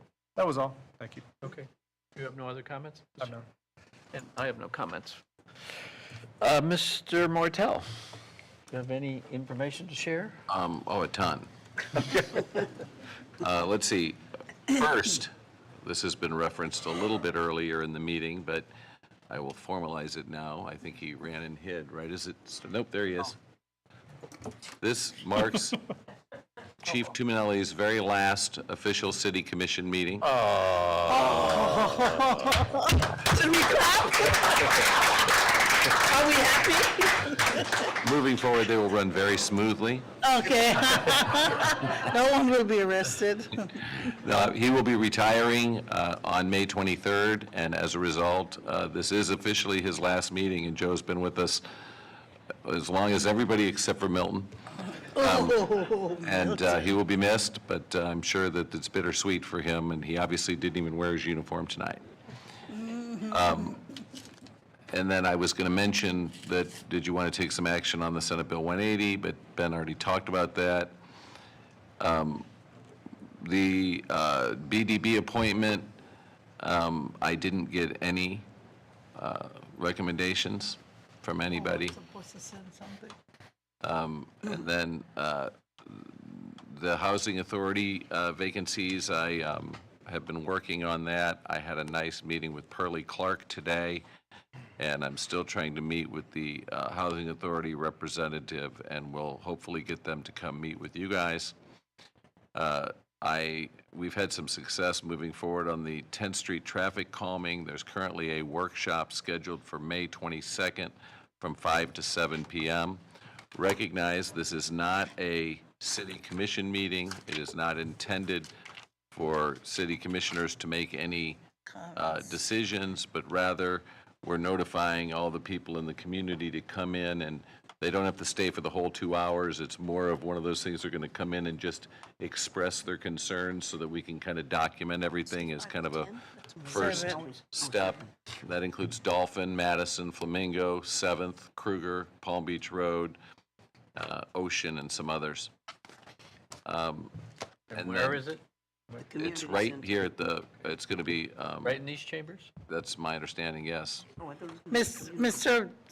City Manager, Yes, ma'am. I mean, you probably went through a lot to set that time up, but I know that it's graduation time for a lot of people. I'm not sure whose graduation is that week, that time, but, They'll have to send us an email, okay, all right. because I'm not familiar with any graduations on Thursday. Okay, I have one in Port St. Lucie, but that's okay. Normally, they're on Saturdays, but in any event, we can't keep guessing at the times, and we can have more if it's necessary. All we're trying to do is get some feedback so that we can move forward.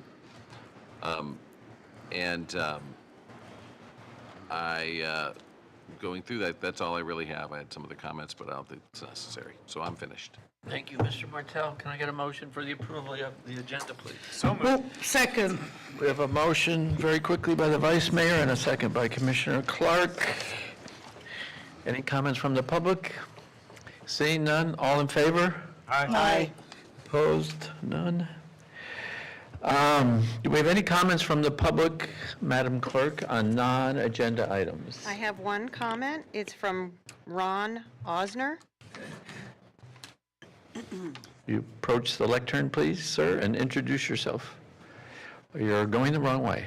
He's going to get his paper.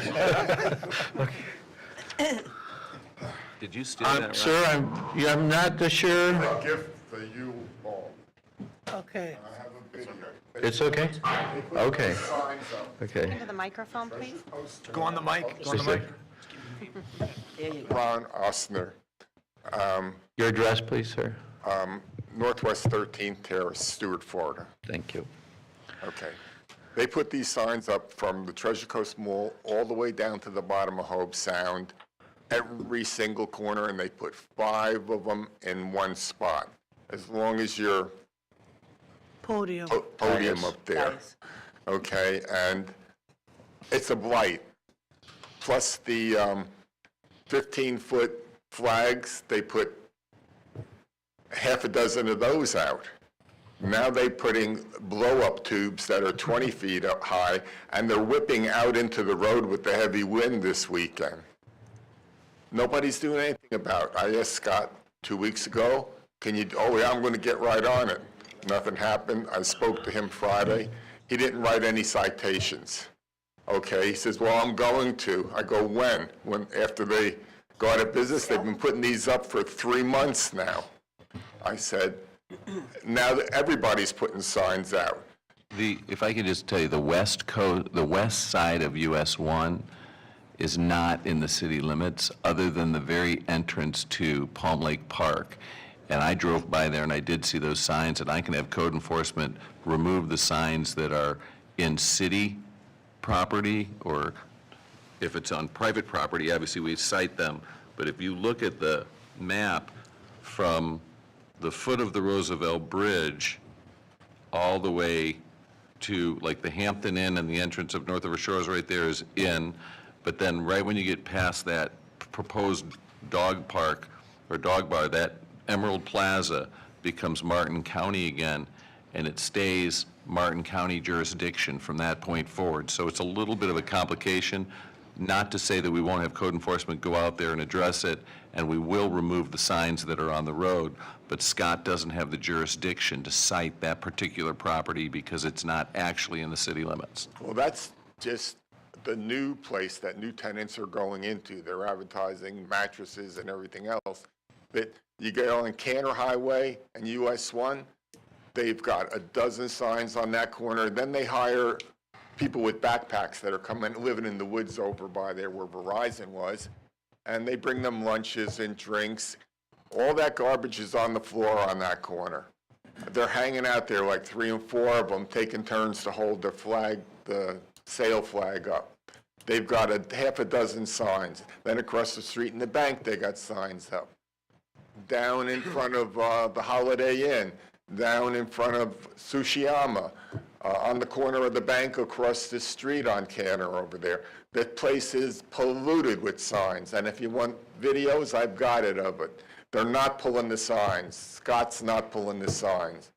The county put out permission to people, pull out the signs and put them in our dumpster over at the code enforcement. And there's been truckloads of them over there. And they just keep putting them out and putting them out. Nobody's getting to the point of stopping this. And now there's new signs out. Roofers, handymen, house cleaners. They see the other people getting away with it, and now everybody's putting signs out. This is not the beautiful community that we want it to be. It's turned into a advertising garbage dump. Thank you, sir. Chief, do you have a comment? It's because they're not campaign signs. That's what it is. If they were campaign signs, they'd be Chief, gone already. Chief, do you have a comment? Campaign signs are good because if If they were they don't my get elected, signs, they I'd- go away. What's, yeah, last order of Well, business? I'll definitely have guys go out and address it. But can we give him a contact for the county so that they What do you can want me to do? approach Well, their and it's their code enforcement no, it's too. the gift It's for the complicated as far as it goes, like on the corner of Indian Street, one corner is the city and 3 corners of the county.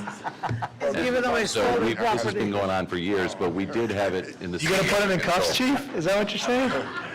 That backfired. Excuse me, Chief, do you have a comment? I do. With regard to this? Sir, will you allow the chief to? Excuse me one second, so I can get the microphone. Thank you. We got with this gentleman outside. Captain Zanovic is going to send community services up to US 1 to see if in fact it is city property. And if it's not, we'll notify the county. We'll also get code enforcement involved. So this issue has been addressed and we'll make sure it's taken care of. Thank you. And when he referenced Last Scott, he great was act. referring to Thank you. code enforcement already. So we will address it. Thank you for taking your night to come out here and make it a little more beautiful. Thank you. It's getting to the point where they're never going to close, you know what I mean? No, they're not, no. Yeah, right. Business is great. Thank you, sir. Thank you. Thank you for bringing this to our That's where it attention. gets settled. Thank you. Madam Clerk, anybody else? I have no further public comment, Mayor. Okay. Mr. Mayor, I move approval of the consent agenda as published. We have a motion by Commissioner Clark. Second. We have a second by the Vice Mayor. Do we have any public comment on this item? Seeing none? All in favor? Aye. Opposed? End of consent. Commission action. Mr. Baggett, will you read item 14 for our consideration, please? Sure. Resolution number 50-2025, a resolution of the City Commission of the City of Stuart, Florida, granting approval of a minor PUD amendment to the Martin County Health Department Public Service Planned Unit Development to expand the Martin County Building Department on property located on the southeast side of Southeast Willoughby Boulevard and Southeast Runkey Street, thereby providing for conditions, providing for an effective date, and for other purposes. I just wanted to remind you, Mr. Mayor, this is a quasi-judicial. Oh.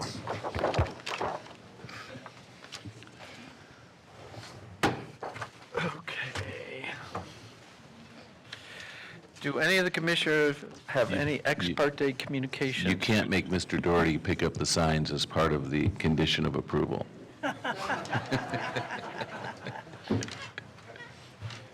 Do any of the commissioners have any ex parte? No, I have none, and I'm here with an open mind. I have none, and I'm here with an open mind. I have none. Are there any witnesses to this? We Mr. have City Yeah, Attorney, sure. do we have to swear anybody in? Yeah, so will all potential witnesses for the applicant and city staff please stand, raise your right hand, be sworn in? Do you affirm that the testimony that you are about to provide in this hearing will be the truth, the whole truth, and nothing but the truth, so help you God? You may be seated. And will you please provide a brief summary of the item, including the location, size of the property, current zoning requested, and list the applicant's request to deviate from the land use development regulations? I will. Good evening, Mayor, Vice Mayor, and Commissioners. For the record, my name is Michelle Arbizau, Planner 1 with the Development Department. Tonight, I am presenting Agenda Item Number 14. It's a request to allow an amendment to an existing public service plan unit development. It's to facilitate the expansion of the Martin County Building Department facility. The development will include constructing a small storage building, relocation of the existing dumpster, constructing parking spaces, and upgrading the mechanical, electrical, and plumbing systems. Pursuant to the Land Development Code Public Notice Requirements, on April 23, 2025, the applicant mailed notice to all adjacent property owners within 300 feet of the subject parcel to provide details of the requested development and the date and time of tonight's public hearing. In addition, 3 public notice signs were posted on the property with the same information. The Martin County Health Department Public Service Plan Unit Development, PSPUD, approved via ordinance number 1707-00, comprises of 2 parcels, totaling 15.19 acres outlined in red. The Martin County facility sits on the parcel to the east, totaling the 10.11 acres. The subject parcel is zoned Public Service Plan Unit Development. The properties to the north is within Martin County's jurisdiction and is zoned Public Service District. The properties to the east is zoned Business Limited, B1. The properties to the south are zoned Commercial Plan Unit Development and Mixed Use Plan Unit Development. And the properties to the west are zoned Public Service Plan Unit Development and Commercial Plan Unit Development. The subject parcel is designated by the institution future land use. The parcel to the east is designated by an institution future land use. Parcels to the south has a designation of commercial, and parcels to the west have the public and commercial future land uses. Portion of the Phase 2 and Phase 3, which was originally part of the master site plan, will no longer be constructed in its form, and the remaining 2 and 3 phase is a reduction of the overall square footage. The applicant is proposing a minor amendment to the plan unit development to expand the existing building department, which is an overall square foot reduction of Phase 2 and 3. At this time, the applicant is not looking to develop the remainder of Phase 2 and 3. The proposed expansion of the existing building department facility will adhere to the architectural standards and regulations outlined in the City of Stuart Land Development Code. The design features an earth tone color palette that complements the existing structure. The addition will include a hip metal roof, a prominent tower element, a column portico, an arch entryway, and windows framed with stucco exterior finish to match the existing structure. The proposed building will consist of 6,150 square foot expansion to the existing building department and includes 39.33% with an impervious surface coverage and pervious open space of 60.67%. The original PUD ordinance number 1707-00 allows for a total of 65 impervious area and to be maintained a 25% open space. The project's surface water management system will capture site runoffs through a series of inlets, which will then direct the runoff to the designated drainage area. The City of Stuart will continue to provide water, sewer, and sanitation services to the site, ensuring consistent and reliable infrastructure support. The trees impacted will be mitigated on-site and will comply with the Land Development Code and FPL guidelines.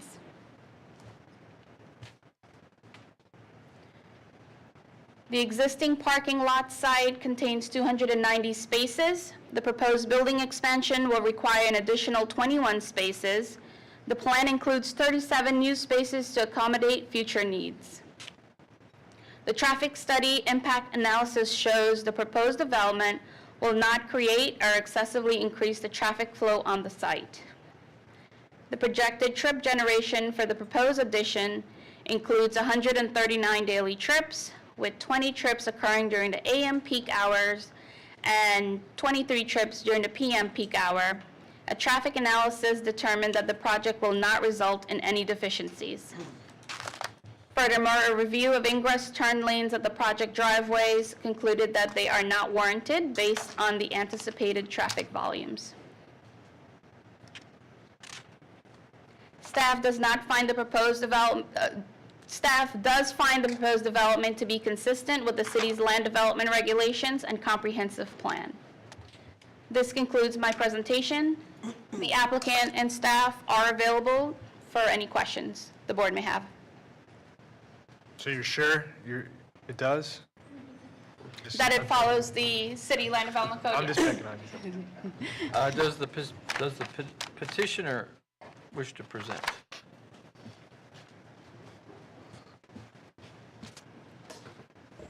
And being old, I'd appreciate if we could turn the lights on.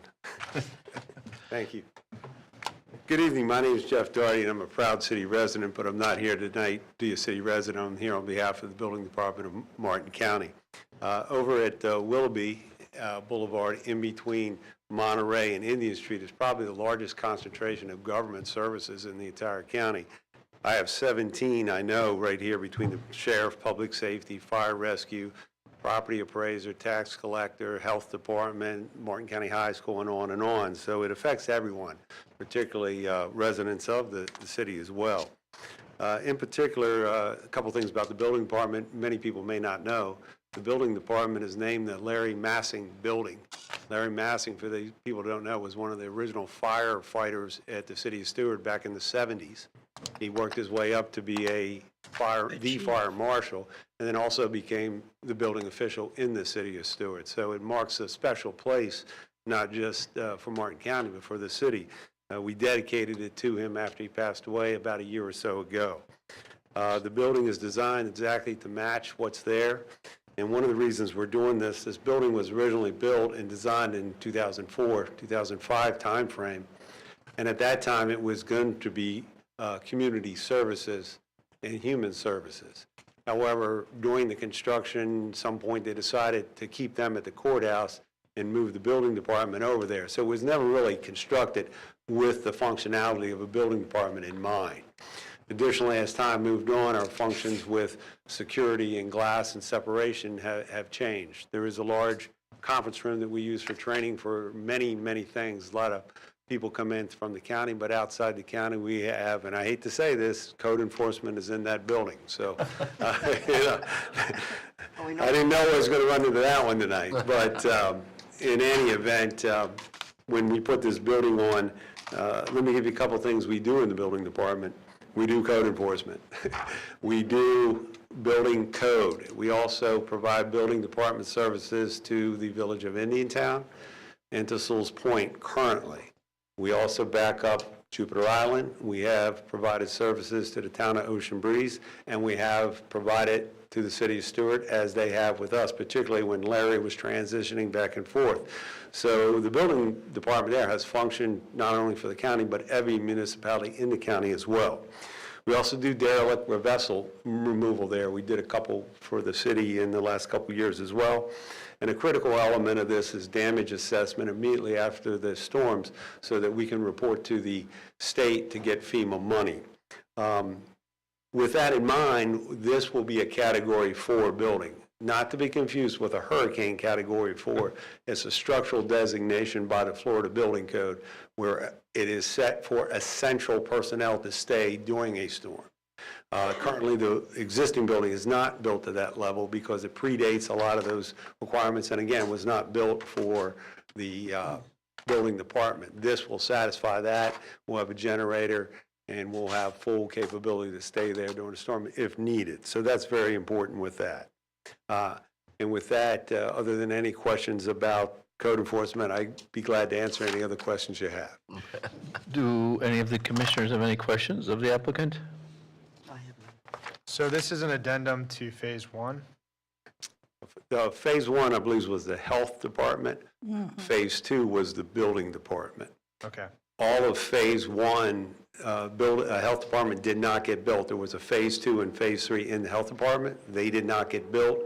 So if you take those out and put this addition on, we're actually less than the original approval. I understand that point, but my question is, if those other phases did not get built, this is being added on to an existing phase. What happens at such time when those get built? Well, you guys are adopting the new site plan, which would only be this, so those other phases. Because those other ones are right. approved, right? Correct? Well, the site plan was approved, but this building wouldn't fit with them here, so that's, the site plan's being substituted with this site New to plan. move forward. I guess we asked Michelle to comment on it, probably. If the applicant decided to move forward with those other two phases, it would have to it would come through with a major amendment to the PUD to be heard in front of the board. And a reduction from those other portions would be customary, or are we just going to, potentially have more mass here than? You'd address it and start over. You'd treat it as what you have. Right. And, right. It's PUD. We currently have only under 40% of impervious, and I think we're allowed up to 65, so we're well under that threshold. The other building we're talking about is really a state-run operation, the health department, and for whatever reason, they didn't need that space at the time. I'm just thankful it's not apartments, personally. Thank you. Commissioner Clark. This is just a general question. The properties to the south, like this tax collector, I thought that those were leased. Is everything owned by the county now? When the city they had to come before us and amend the PUD to change the land use to institutional to allow the county to purchase the building from what used to be a law firm. And that's why it came before the city. But those are condominiums, and the county officials had purchased that space. Actually, the first time we came was to purchase the tax collector's 2 buildings. And then later on, we actually purchased the law firms for the utility and property. So there's actually 3 buildings the county owns there in that complex. Yeah, just refreshing me, yeah. I was probably here when all of that happened, but. The actual MPO who made the presentation is in Yeah, that the MP, complex yeah, as well. I remember that. Okay, Any other questions? Commissioner Clark? no, Commissioner Giobi? I just want to clarify on that original piece that you're not doing, and that I understand has expired, that application? The health department? The health department. That's The health department has been there Developed. almost 20 years, and they have not developed. added on, and have no plans to anybody's knowledge. The to- undeveloped phase, is that what you're talking about?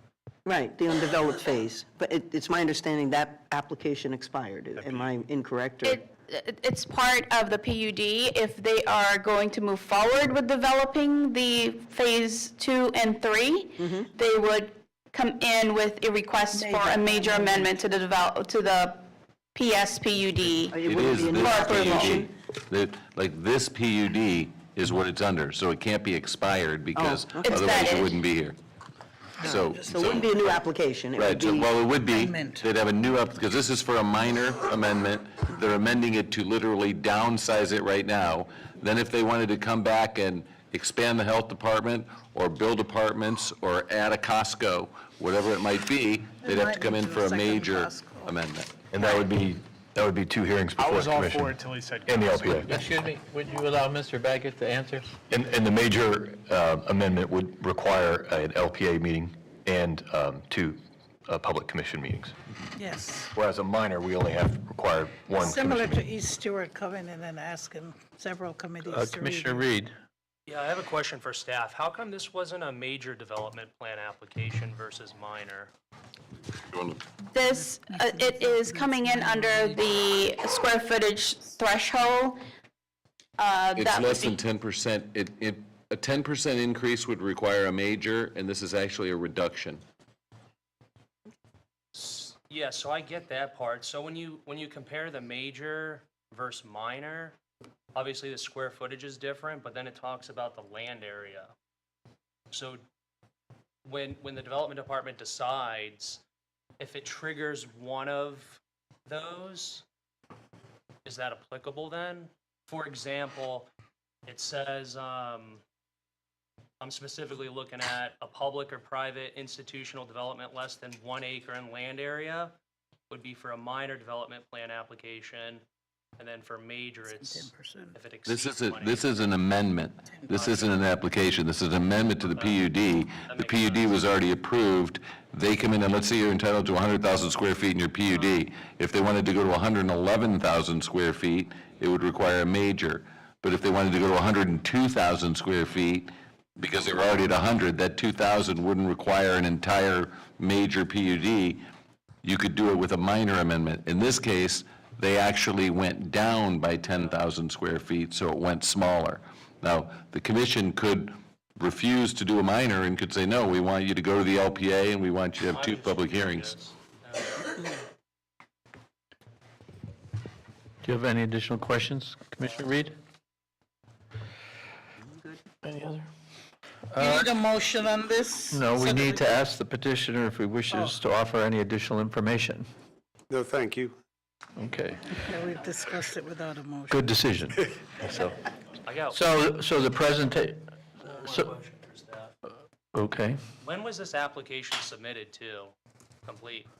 The minor amendment, this current application, it was in, I believe, January, but let me take a look here. Of this year? I think Of it this was year. August 24th is what's stamped. Oh, I'm on the sorry, application. I'm sorry, August 24th, yeah, 2024. So the zoning in progress didn't, Did not impact this one. okay. Well, we actually accept it. came and you excluded government from that zoning in Right, progress. right. we did exclude government.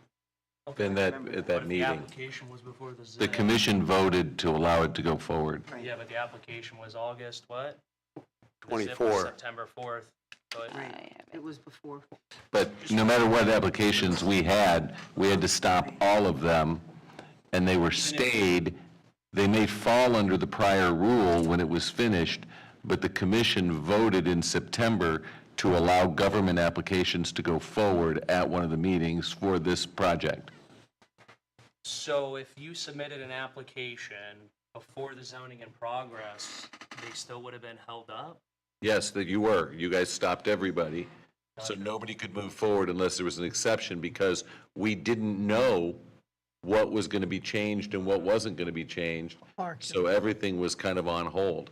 Yes, That's it. that's the reality. Okay, so the presentation of evidence has ended. Thank you, Mr. Doherty. Could I make one comment on something else, just as a point of privilege? If the chief is here, He was about to retire, and there was an article in the paper, he talked about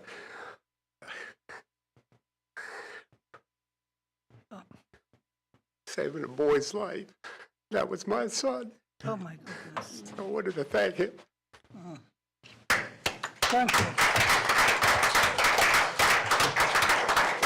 Thank you. Thank you. Does any member of the public wish to make a comment? Madam Clerk, do we have any? I have none, Mayor. You do? I have none. You have none? Okay. I'm going to assume you don't wish to present the board with closing remarks? Okay. So now we're ready for a motion. Mr. Mayor, as to item number 14, on resolution number 50-2025, I move staff recommendation. Second. So we have a motion by Commissioner Clark and a second by the Vice Mayor. Mr. Baggett, could you just repeat the motion, please, for the sake of clarification? Sure, for me? Yeah. Okay, so Commissioner Clark had moved approval of staff's recommendation, which staff's recommendation was approval of resolution of the City Commission of the City of Stuart granting approval of a minor PUD amendment to the Martin County Health Department Public Service Planned Unit Development to expand the Martin County Building Department on property located on the southeast side of Southeast Willoughby Boulevard and Southeast Runkey Street, thereby providing for conditions, providing an effective date, and for other purposes. Are there any questions or comments by members of the commission? No. Okay, may we have roll call, please? Commissioner Giobbi? Yes. Commissioner Reed? Yes. Commissioner Clark? Yes. Mayor Rich? Yes. And Vice Mayor Collins? Yes. The motion passes. Thank you. Public comment? Gentlemen? Thank you. Item 15 for our deliberation, please. Mr. Baggett. Resolution number 51-2025, a resolution of the City Commission of the City of Stuart, Florida, in support of the Rescue the River of Grass petition as initiated by the Friends of the Everglades, Inc., providing an effective date and for other purposes. I believe we have a presentation by Mr. Hogarth. Good evening, Commissioners. I'm actually not going to be giving this presentation. I'm going to be introducing someone to give it, who I really don't think needs an introduction at all, but Eve Samples from Friends of the Everglades is going to be providing a presentation that she did just a few months ago during the Rivers Coalition. So I might have to move this presentation for her, but here it is. That's fine. Good evening, Commissioners. Thank you so much for taking the time to hear about our Rescue the River of Grass initiative this evening. I'm Eve Samples. I'm Executive Director at Friends of the Everglades. We were founded in 1969 by Marjorie Stoneman Douglas. I'm also a proud resident of the City of Stuart and honored to live in a city that has such environmental consciousness as evidenced by your consideration of this proclamation tonight. So Friends of the Everglades moved to Stuart 6 years ago from Miami, in part because of the importance that Stuart plays in the greater Everglades ecosystem.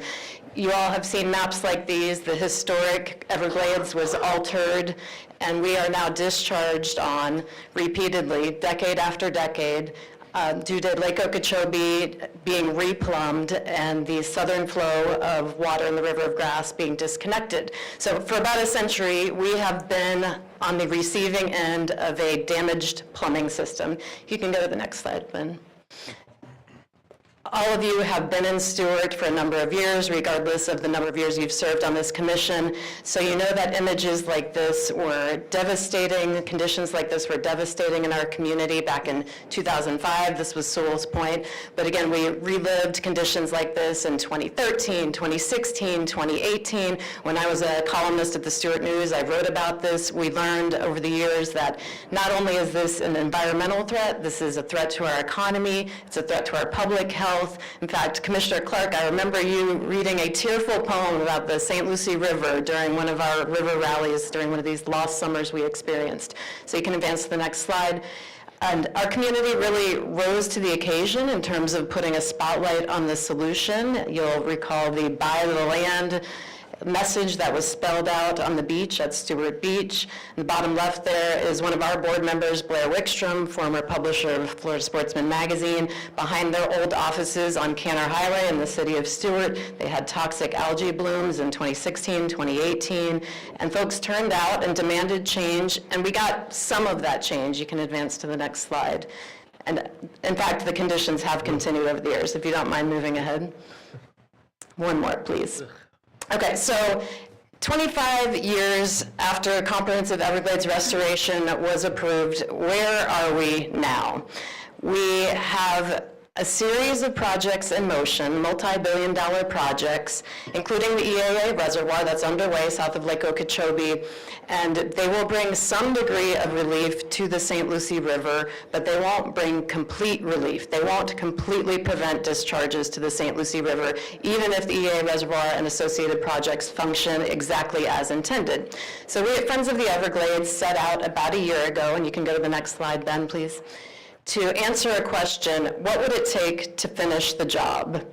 What would it take to completely prevent discharges to the St. Lucie River once and for all, to make the system work as Mother Nature intended it, to safeguard our economy, to safeguard our public health, to safeguard our environment? The EAA reservoir was a start. It is being built, but it did not finish the job. Next slide, please. You can go one more, please, Ben. One more. Okay, so our science team, in conjunction with other Everglades experts, put a fine point on the solution, and the answer is about 102,000 acres south of Lake Okeechobee in the Everglades agricultural area. We need about 75% of that land for a shallow reservoir and about 25% for man-made marshes known as stormwater treatment areas. And the bottom line is it's about 1 million acre feet. An acre foot is 1 foot deep of water stored on an acre of water storage. And again, this is in addition to the EAA reservoir that's already in progress that will bring about 240,000 acre feet of storage. The benefits to moving forward with this solution are preventing Lake O discharges, as I mentioned, sending adequate volumes of clean water south to Florida Bay and the southern Everglades, which need the water, and also helping the west coast of the state. Sometimes the Caloosahatchee River does need some flows from Lake Okeechobee. Like right now, for instance, they're being deprived of adequate fresh water and experiencing hypersalinity. Ironically, as we got some water over the winter months, wish they would have held it in the lake and sent it that way. But nonetheless, if we had more storage south, we can have a single solution for all of these components of the greater Everglades system. And we can also achieve water quality standards for the southern Everglades. The Everglades are very phosphorus intolerant, and if we have more man-made marshes, we can clean that water naturally and send it south. In addition to that, this is something Blair Wickstrom likes to talk about. If we create a shallow reservoir, a nature-based solution south of Lake Okeechobee and man-made marshes, we can also have an outdoor mecca for people to go and enjoy. Next slide, please.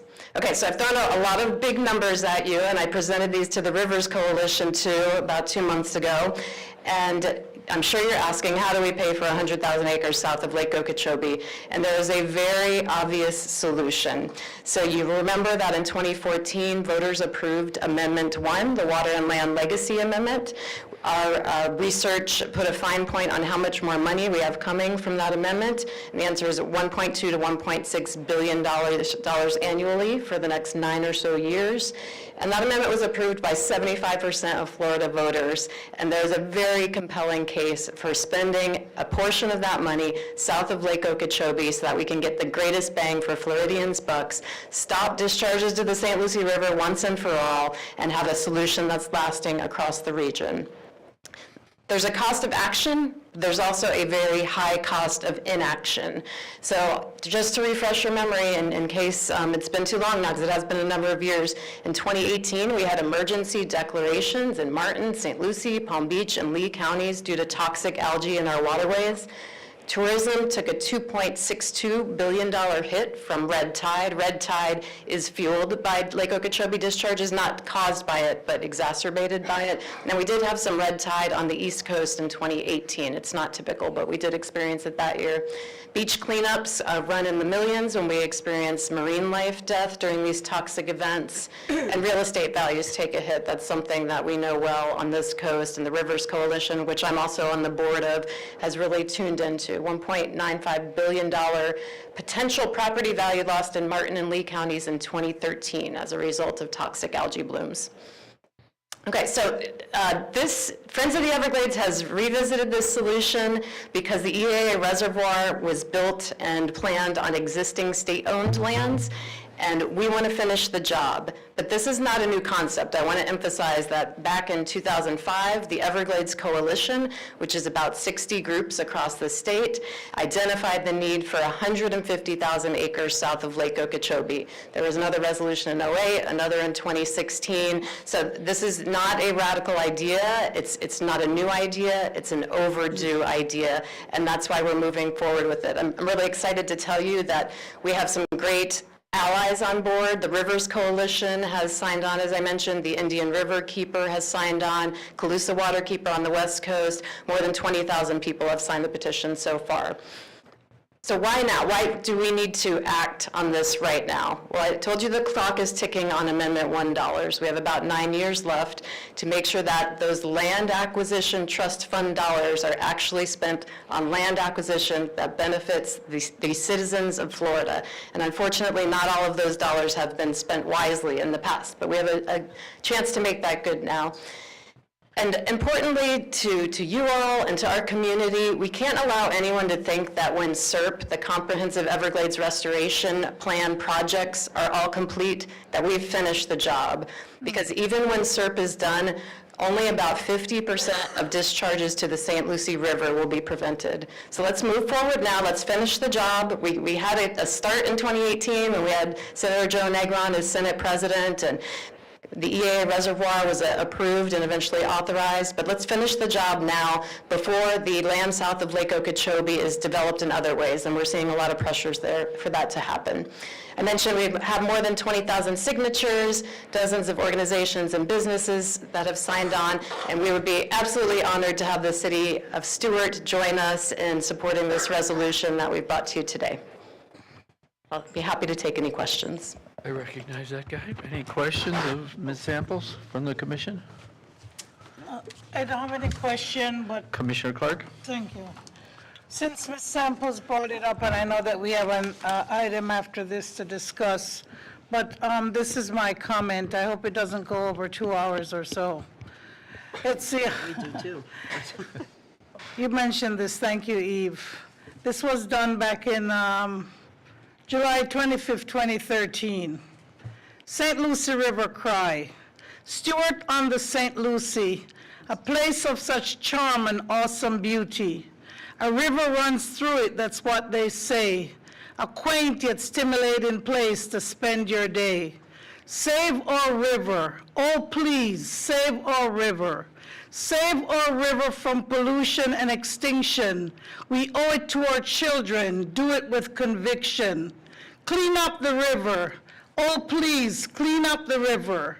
Everyone, scouts, teachers, parents, tourists, and entrepreneurs, let us make sure we have the ears of the Army Corps. Every mickle makes a muckle, so buckle down tight. We're fighting for the river with all our might. Save our river.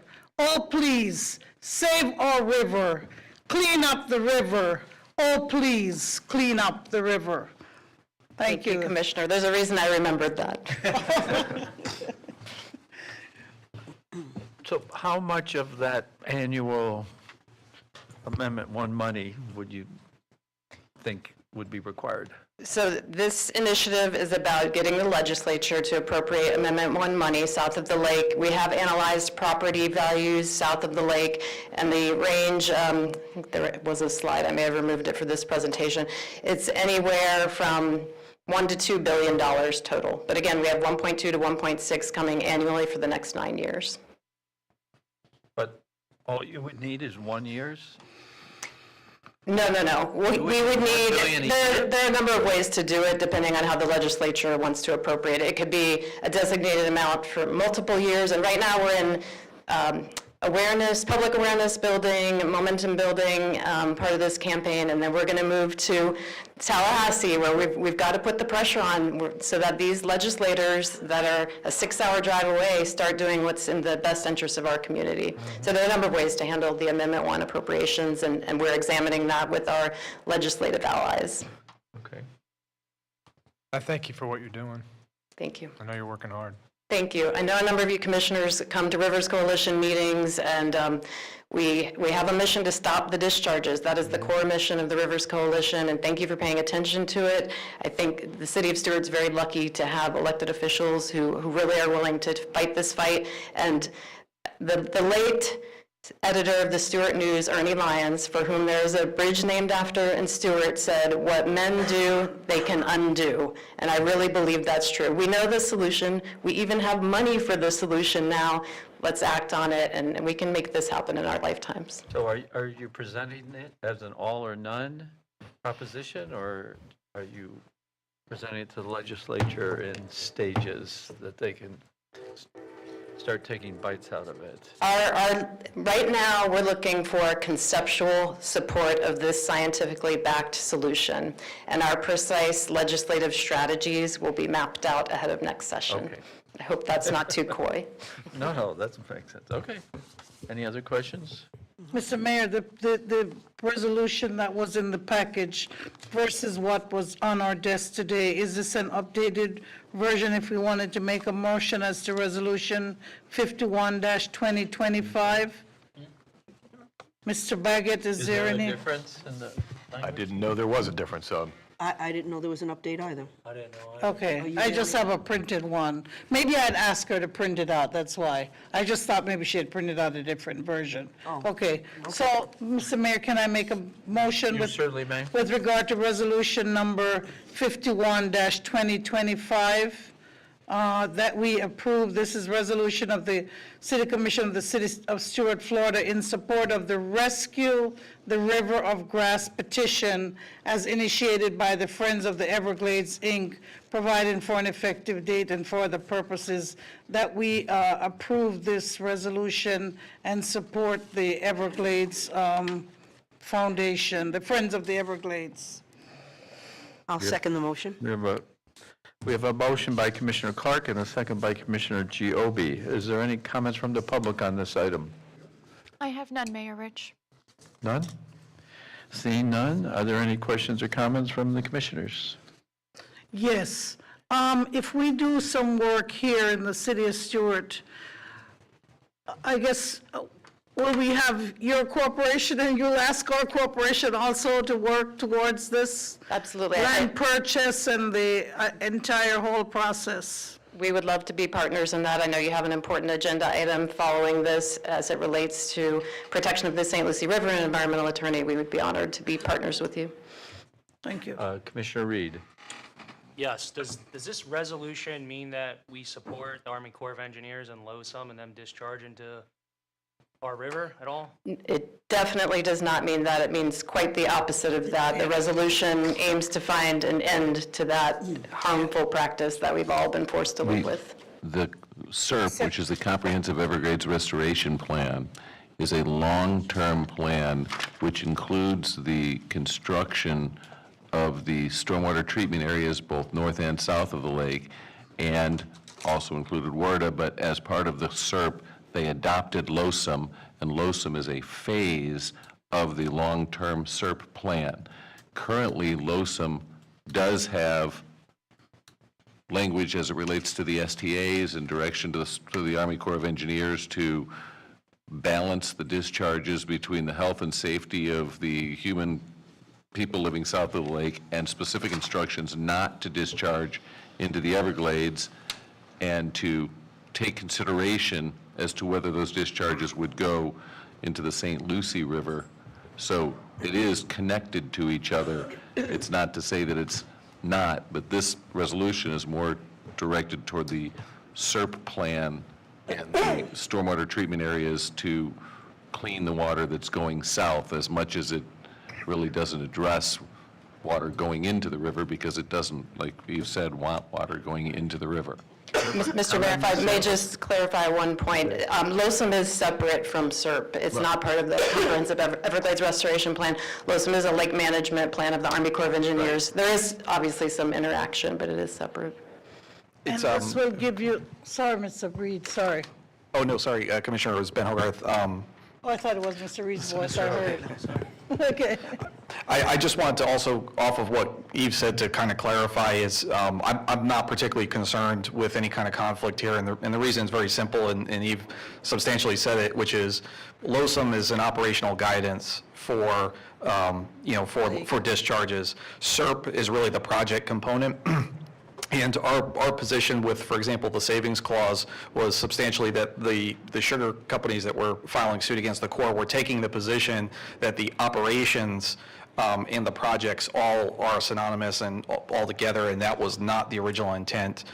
So if we're taking a position that the operational guidance is separate from the project components and the land and the infrastructure, that is consistent with what we've said for years and in the past. Consistently, the city of Stuart has always supported the resolution that's before you today. There's no distinction.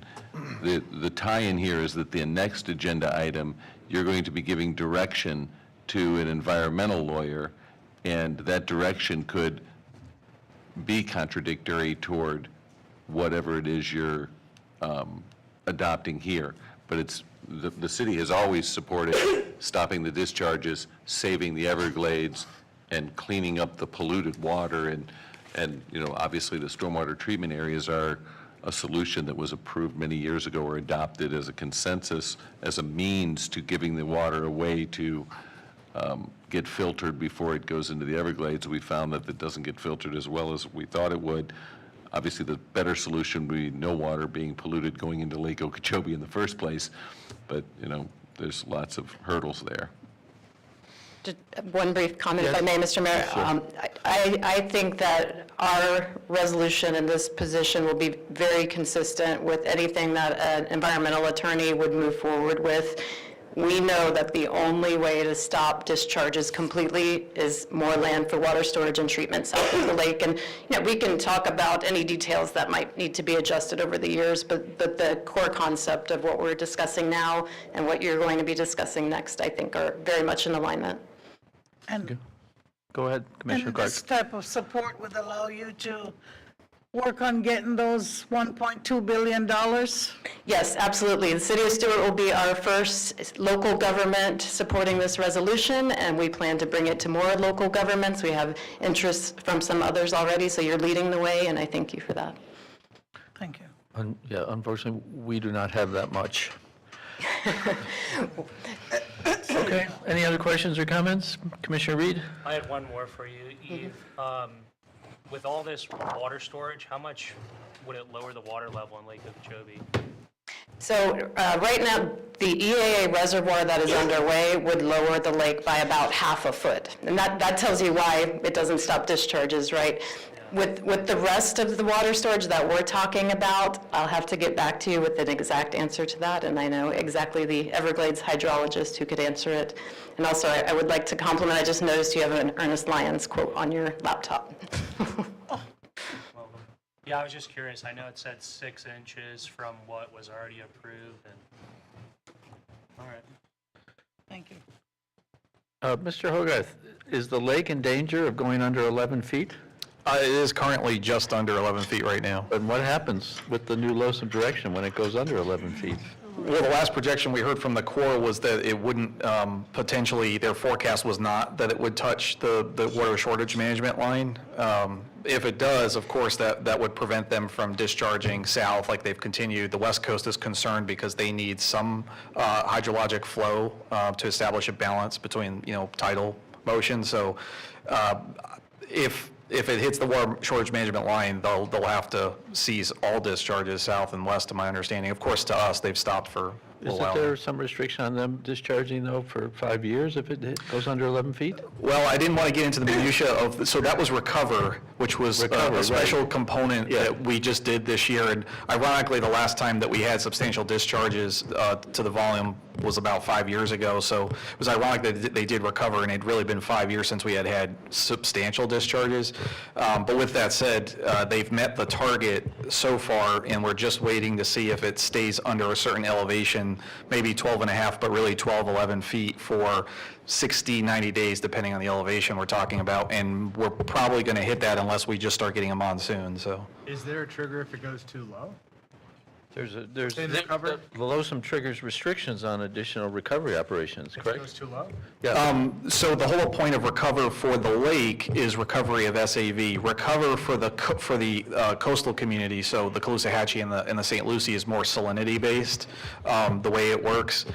It's very different because what we needed to get the Corps to confirm is that they don't have intentions to do Recover any more than once every 5 years at a maximum, irrespective of whether or not they succeed at making the target. Because our concern last November, to clarify, was that all of the environmental conditions had to be perfect for them to really be able to recess the lake safely, so at a safe speed, and also to the elevations that they need and hold it there for a certain amount of time. If we get torrential May rainfalls and we're not already at like where we are right now, and you were just at 12 and a half feet, you might never make it. So that was our concern in November. Thankfully, we had a La Nina that held out for a lot longer, and we had ultra dry, really drought conditions. Those factors gave us the opportunity to have a successful Recover this year. But that can't be said every time, so. Thank you. Okay. We have a motion. Do we have a second? Did we have a second? Madam We do, Clerk? Mayor. We have the motion was made by Commissioner Clark, and it was Okay. seconded by Commissioner Joby. Roll call, please. Vice Mayor Collins? Yes. Mayor Rich? Yes. Commissioner Reed? Yes. Commissioner Clark? Yes. And Commissioner Joby? Yes. Motion passes. Thank you, Ms. Samples. Thank you very much.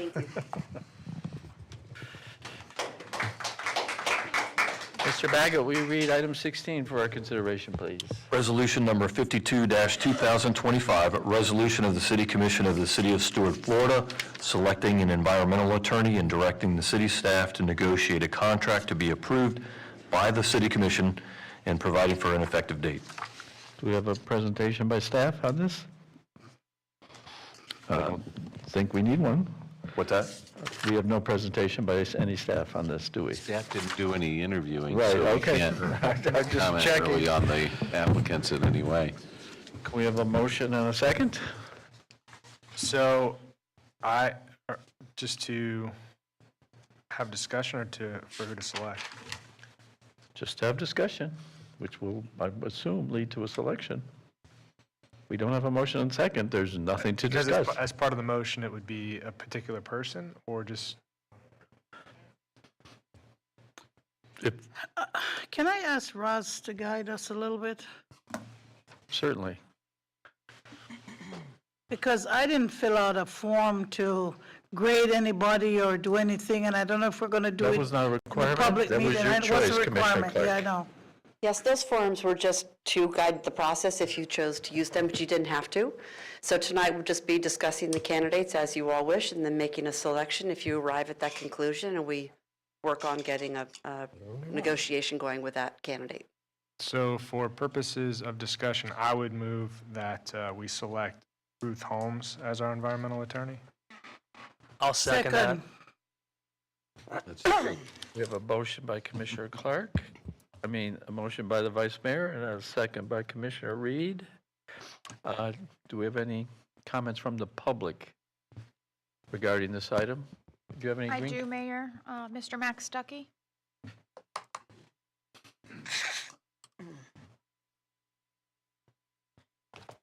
Commissioners, Max Stuckey. I think I've been talking about this for 10 years, and we're finally at the point. Ruth Holmes is, I think, the best choice for this. She's got the most experience, especially with legal experience in Martin County and the city of Stuart. She's very familiar with the project, and she's passionate about solving the problem. what Ruth has presented, the 102,000 acres to actually restore some of the Everglades is the answer. What the city of Stuart can do with our environmental attorney is push to stop Stuart as the dumping ground for all of their mistakes. And when the courts or whatever agency it is says you cannot put it in the St. Lucie River anymore, that will provide additional impetus to purchase the land to put it somewhere else, where it belongs, in the Everglades, because the Central Everglades Restoration Project is not Everglades restoration at all. Digging holes to put dirty water in is not Everglades restoration. What the River of Grass resolution is for is to actually restore part of the Everglades. In the city of Stuart, just the beginning for the job for our environmental attorney is to stop those discharges permanently, not just reduce them or have them every 5 years, but permanently, because we are a saltwater estuary, and the worst pollutant coming out of Lake Okeechobee is fresh water. So yes, the green algae got our attention. Oh, it's ugly, it stinks, but the green algae is just a symptom of the problem. The saltwater estuary, when you put trillions of gallons of fresh water gushing through the St. Lucie locks, that causes the salinity to crash. When I was a kid here, when we opened these gates, there were thousands of dead fish on the shore.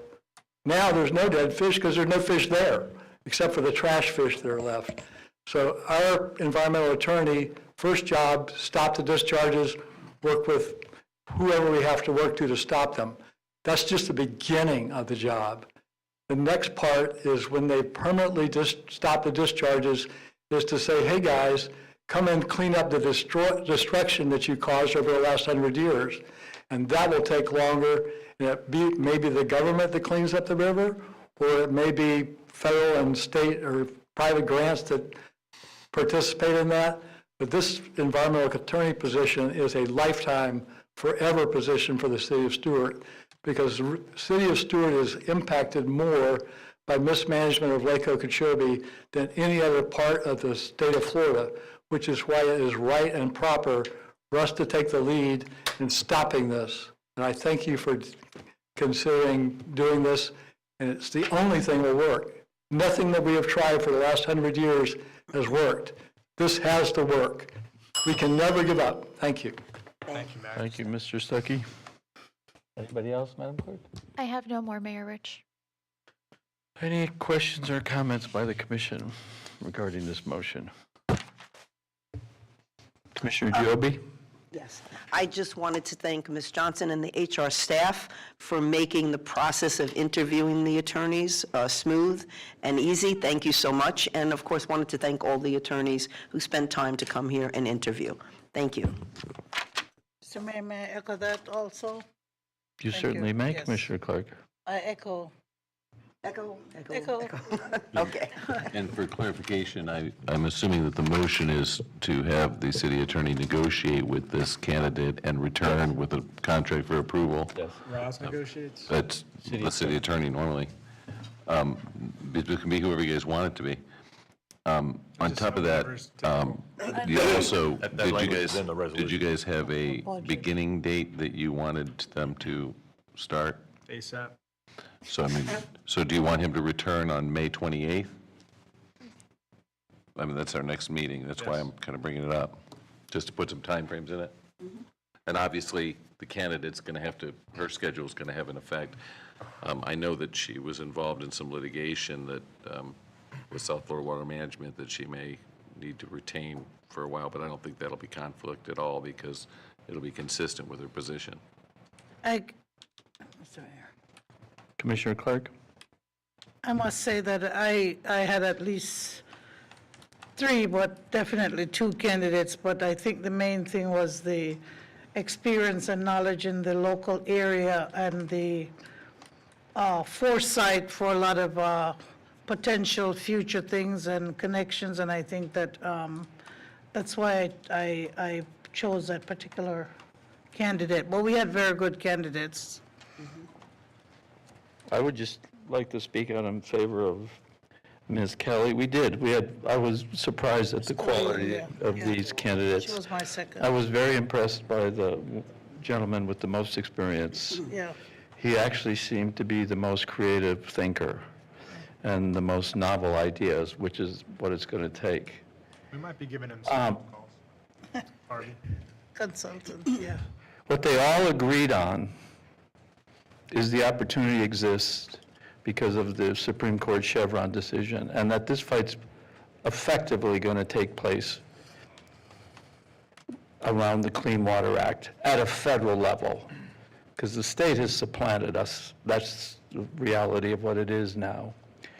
And clearly, the candidate with the most experience at that level was Allison Kelly. In fact, that's where she is now.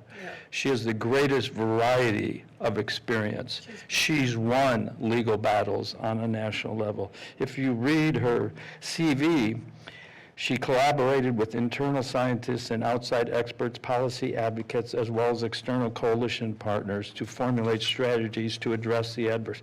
That's exactly what this job is, and she's done it. She understands coalition building. She's a bit of a nerd. She went back and got her Master's of Law in Environmental and Energy Law at Georgetown. This is a committed, accomplished woman. I'm very impressed by Ms. Holmes. She's been at the county for 10 years. She's been fighting this battle. None of you are happy with the results. And so, to me, a pair of fresh eyes, someone who's operated at the highest levels of government, dealing with these issues, dealing with the NRDC, raising substantial amounts of money. The recommendations for this woman were amazing. Yeah, it does. And I wish we would give her more serious consideration. And that's all I can say. I don't mean to put down any of the candidates, but this was a very impressive woman, an attorney, who's basically, her CV describes what this job is, and we've yet to come up with a job description, by the way, which is a serious shortcoming on our part. Yep. And obviously, there doesn't seem to be much sentiment for her, but I needed to say that.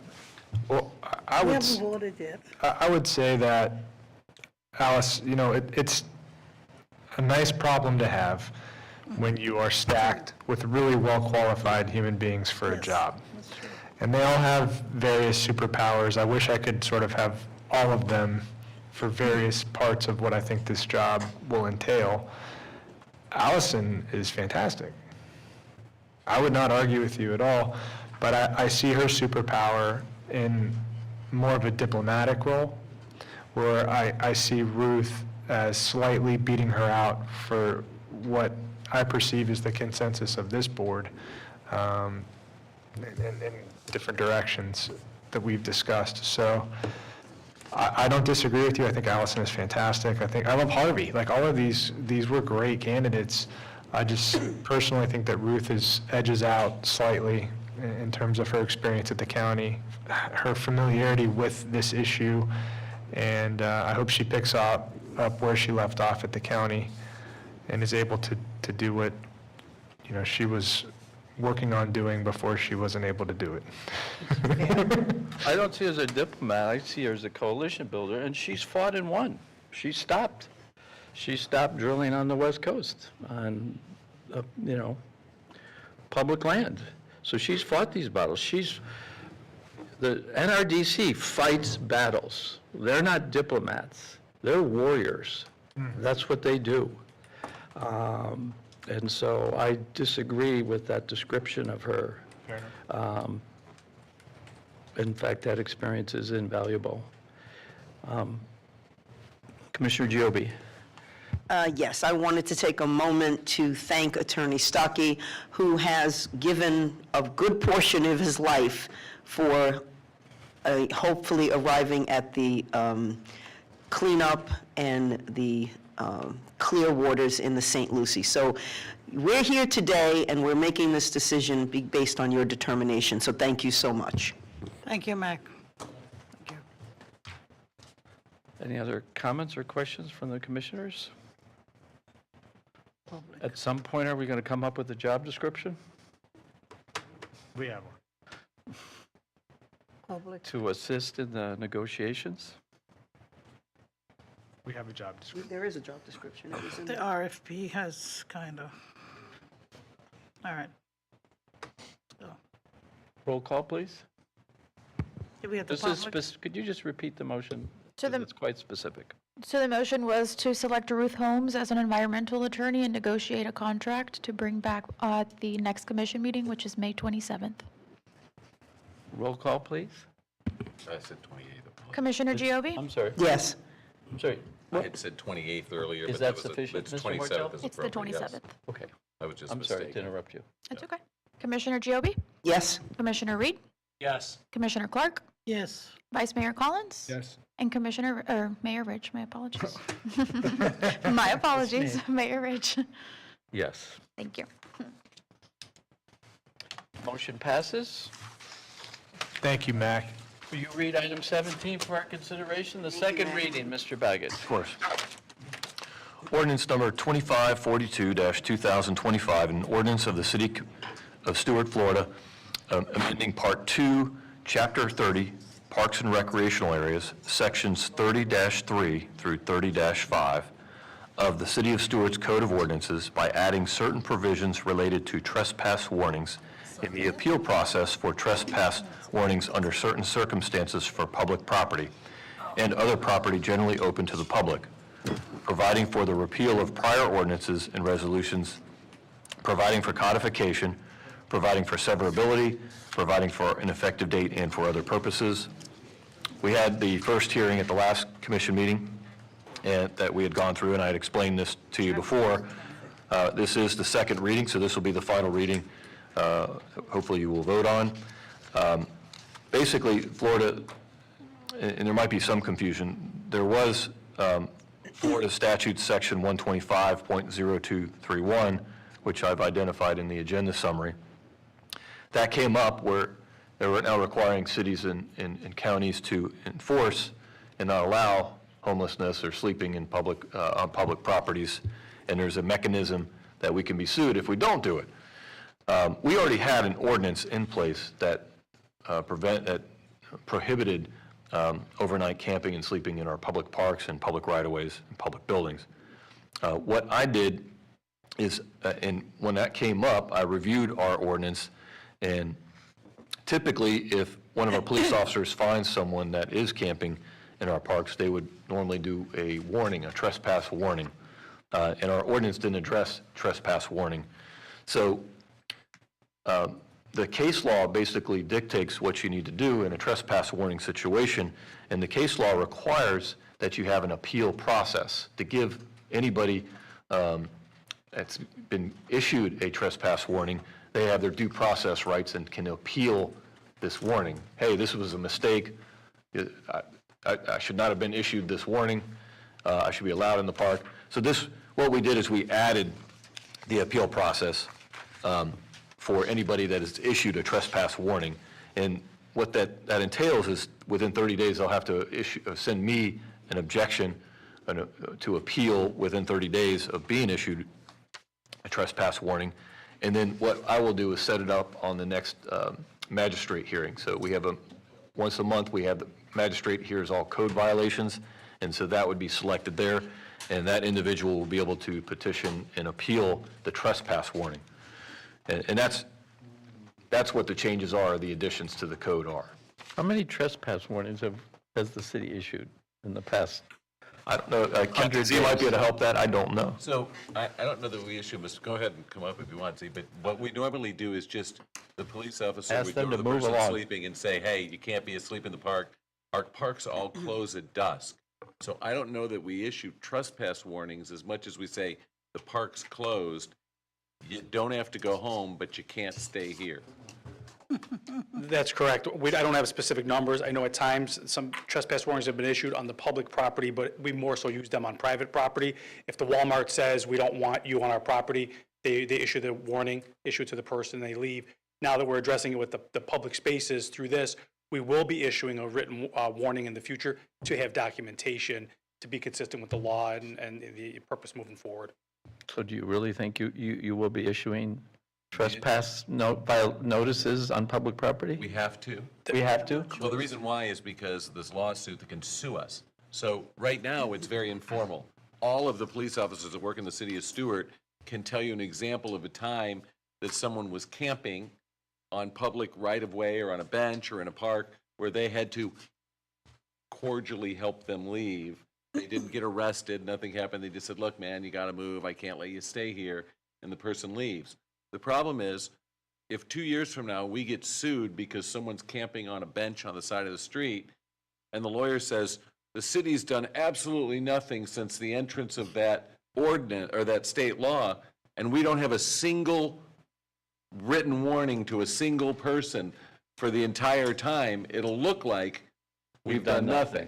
Oh, my But by gosh. writing the notes or by giving the notice, it's actually documenting or record keeping that they are in fact enforcing the state statute and applying the law.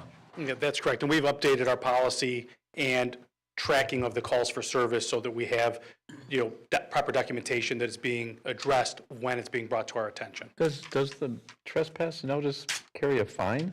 It's criminal. That's what I was going to ask, about if it's a civil, because you're saying you're being nice, but it's a criminal act, so. The warning is it's a written warning that you cannot be on this property. If you return to that property, then it would be a criminal charge for trespass So it after would be a warning. second notice. It would be the first Potentially- notice. First is a warning. And then Violation a of the notice. warning. Okay. Yes, so the first time, it's a written warning for documentation purposes served to the person, so they're on notice. And a week later, if you encounter the same person on the same property, then you would effect an arrest for trespass after warning. Do the homeless carry ID, all of them? Always? I mean, Most of our officers are very familiar with our Okay. unhoused population around town. And if we can't verify the ID, we have other ways. If they don't have it with them, we have other ways of trying to verify their identification. It's more complicated when you give them a warning for the city right-of-way. Like, then you can't see them on another road. well, that is complicated. Yeah, it I mean, we can go down this rat hole, but there's no rabbit hole. Commissioner Clark, We don't need be to. careful of our language. Thank you. So, I wanted to find out how specific that was, like he mentioned about the right-of-ways, at any right-of-way, or that particular location, and then is it within 500 feet or so many? Because, if somebody if it's to that spot or that building, or, let's say Walmart is a large place, so I guess it would be anything on Walmart's property No, would be this is, considered. that's private property. I understand that, but I'm The just state- using that as an The state law prohibits us from allowing people to camp or on our sleep property. on public property. Right. If someone's sleeping on a bench on Osceola in front of Cleveland Clinic in the right-of-way, the police are going to go up and give them a trespass warning. That trespass warning is going to say, the state law says it's illegal for you to sleep or camp on any bench, right-of-way. on any right-of-way Okay. in the city. Then the discretion will become, when exercising it next time, how willful is the violation, and does it arise to a justification for somebody to be arrested? And again, it's going to fall under the discretion of the officer and the circumstances, and there's a million different, things that could be or not be a basis, if the person was polite or if the person was rude, whatever. Not easy. No, it presents some challenges for us, but we'll work with Mr. Baggett and updating the policy and the procedure. And again, we're looking to adhere with the state law and also, be reasonable in our responses when we're out there dealing with the folks, or at least our officers. Okay. Any other Yes. additional, Commissioner Giobi? Do you have anywhere to refer them to? A church, a shelter? There are some resources out there. We just had a group in, and I don't have the name off the top of my head.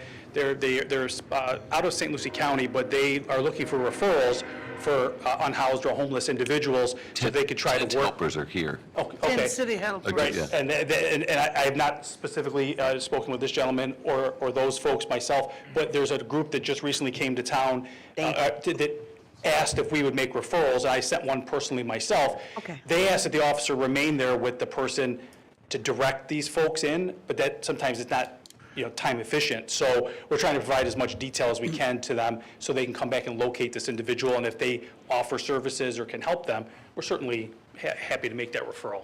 Thank you. Thank you. Commissioner Clark? Yes, thanks.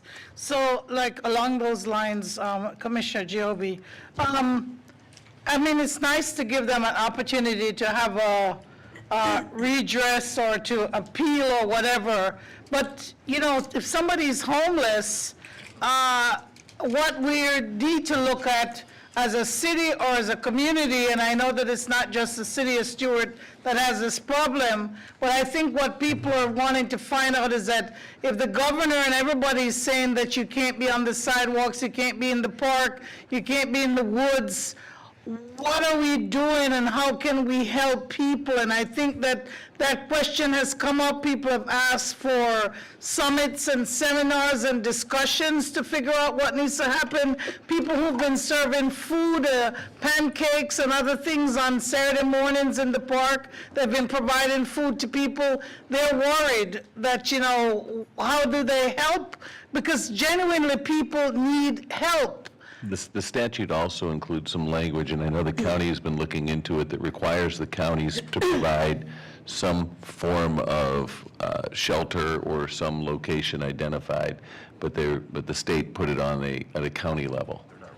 And It's not a Since the requirement, state made the right? It's ruling, a- the state should help provide some. I think at one point Sheriff Snyder, when he was the sheriff, had said that he wanted to do something with some of the buildings that they used to have for the youth out there to save those, for those, especially those who have mental health issues.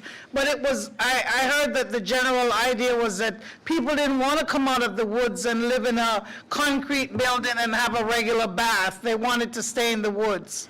That's what I heard. And I will say, Ms. Giobbe, as you said, that the state certainly has imposed this, and from our perspective, I agree. We do have a problem. Most communities have a problem with unhoused folks that are living, whether they're in a doorway or the woods.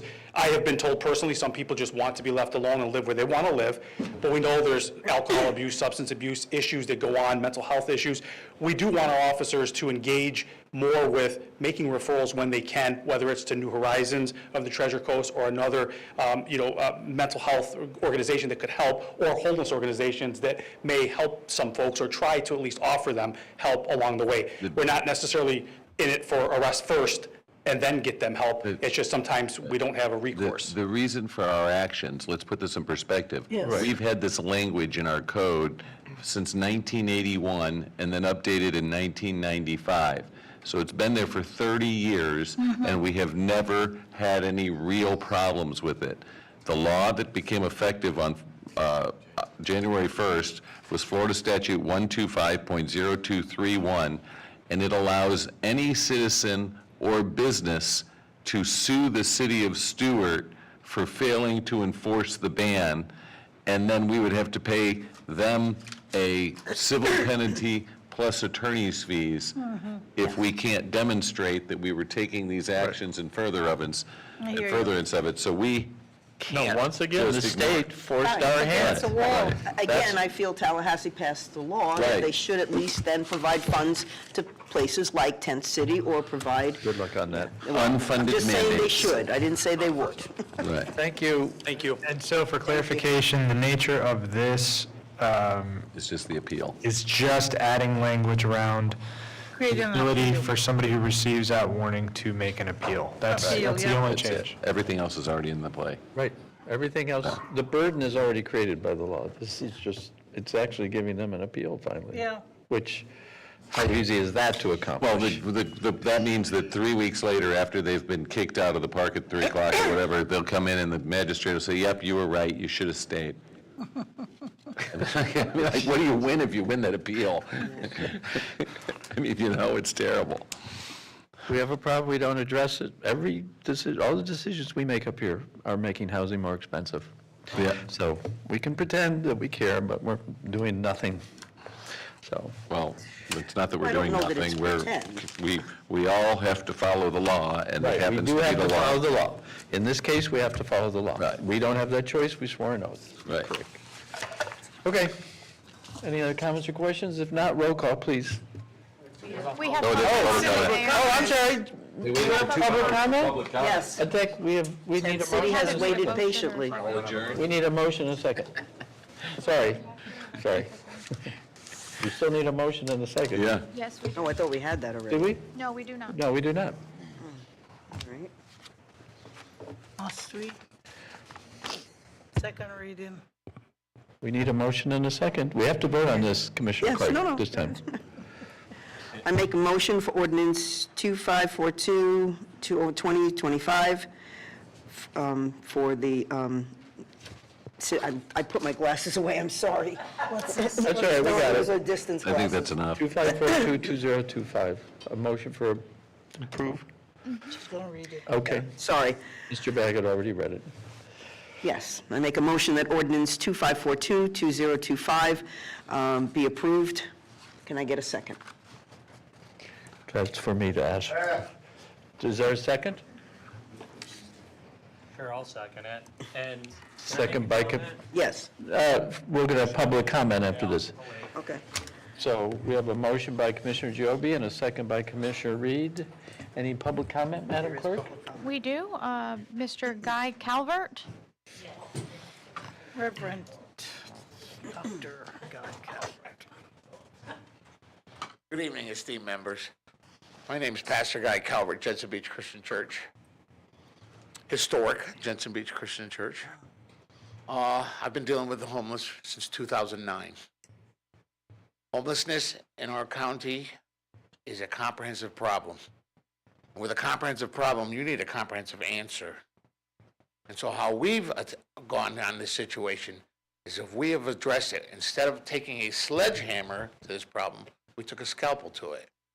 When we did a census pre-COVID 2019, I worked with the Health Department and Martin County Sheriff's Department. We had 58 homeless people in Jensen Beach, Florida. We now have 5. So what we are doing works. And what I mean by comprehensive problem, when we want a W, a win to us is when we can reunite them with their family. But you're looking at something, when we look at homeless, the stigmatism is that it's either drug-induced or alcohol or it's a mental health issue. No, this is no longer the truth. This is now an economic issue. I have people in our food pantry line, we fed over 1 million people. I have people in our food pantry line that just couldn't afford the rent. So you're telling me, and I've seen it where that the mother and the kids can go stay with the parents, but the father's on the street until he can accrue enough money. So we're gonna make him a criminal? For a guy who lost his job, lost his house, lost his family, are we gonna make that guy a criminal while he takes time to try to accrue money to get another place to stay? Because that doesn't work. You can't go after a whole community with one answer. You have to take them out one at a time, like my wife and I and a few nice volunteers and doctors do. Our win is to unite them with a family, or get them housing, or get them work, or get them health care, or get them mental health care. So I think I agree with Commissioner Giobbe. The state handed you something that they didn't even act on. They're giving you a problem, and we're not giving you an answer. I couldn't believe I heard that tonight. My suggestion is to start that committee. Ask people who know. We call them people in the trenches. People who work in the trenches. Like I said, we've taken our homeless population in Jensen Beach down 95%. When I started there, we had what we call aggressive panhandling. Aggressive panhandling is when homeless person will go to an elderly at an ATM and start asking for money. We no longer have that. Okay? That's not happening. When you go into Jensen Beach, Florida, you do not see anybody on any corner with a sign asking for money until you hit Stuart. They do it in Stuart. And when you hit Stuart, you'll see that. So until we look at the problem for what it is, that it's a comprehensive problem and needs a comprehensive answer, we won't get anywhere. One that like San Francisco, which is a tragedy, because it used to be one of my favorite cities. That's a tragedy. If we go the course that we've been going, it won't work. Thank you. Thank you. Thank you, sir. Oh, the bell. Yeah, sorry, thank you. Pastor, could you just, Pastor Pastor Guy, could you just either give me your card or just wait a few moments? We'll almost finish. I will wait with you. Thank you. Oates, Rice. Good evening, Honorable Mayor and members of the City Council. My name is Oates Reese at 900 Northwest Water Lily Place, City of Stuart. I'm also on the board of 10 City Helpers, a local nonprofit organization that helps the homeless people, specifically in Martin County, and most of our clients are in the City of Stuart. Last year, we saw about 400 homeless people that we served. So despite the time and the count in time that they make every year, we see a lot more people out there that are in a homeless situation. The problem with this ordinance and the state mandated law is that it's criminalizing being unhoused. It's a crime to sleep in private property. That was always the case. It's a crime to sleep now in public property.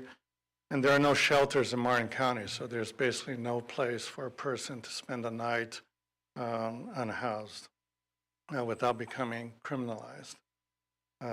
Rounding people up and incarcerating them is not a solution to the problem. In fact, it makes it worse for the homeless population. A person that spends 3 or 5 days in jail for trespassing is returned back from jail into the streets with a criminal record, make it hard to get a job and rent a place. They will have lost all their belongings during their stay, and with the legal bill for jail time and $375 in court cases, money that they didn't have to begin with and that they won't have when they get out of jail. This only perpetuates the homeless problem and makes the goal of obtaining housing even more distant. Like our Calvert said, there was misconception about the unhoused, that they're lazy, they're drunk, they're drug addicts. What we're seeing out there in the field is a great increase in the number of homeless people. A lot of them are senior people, senior women, and families. These are people that have been costed out of rental places, don't have family support where they can stay. Some of them have large medical bills, and on top of that, a lot of them have mental and physical disabilities that are not addressed. Some of them come from a spousal abuse situation with no place to go. Our abused women's shelters are very small. We've tried now for several years to get people into them. They're always full in Martin County, and many of them suffer from childhood trauma that persists through their adult life. So we're basically making criminals out of the victims by trespassing them and incarcerating them for being unhoused. We look forward to your leadership in addressing this issue with an approach that emphasizes implementing a housing-first model, not a jail-first model, followed by access to mental and health and addiction and employment support services, affordable housing, rent assistance for long-term housing. Just one more thing about the appeal process. The application process, which requires an address, an email, and a phone number in order to apply, will not work with our homeless population. Thank you. Thank you. Gail Harboy. Hi, I'm Gail Harvey. I was raised in Martin County, went to Jensen Beach Elementary School, went to Martin County High School. My father was one of the first surgeons in Martin County and had his whole practice here in Martin County.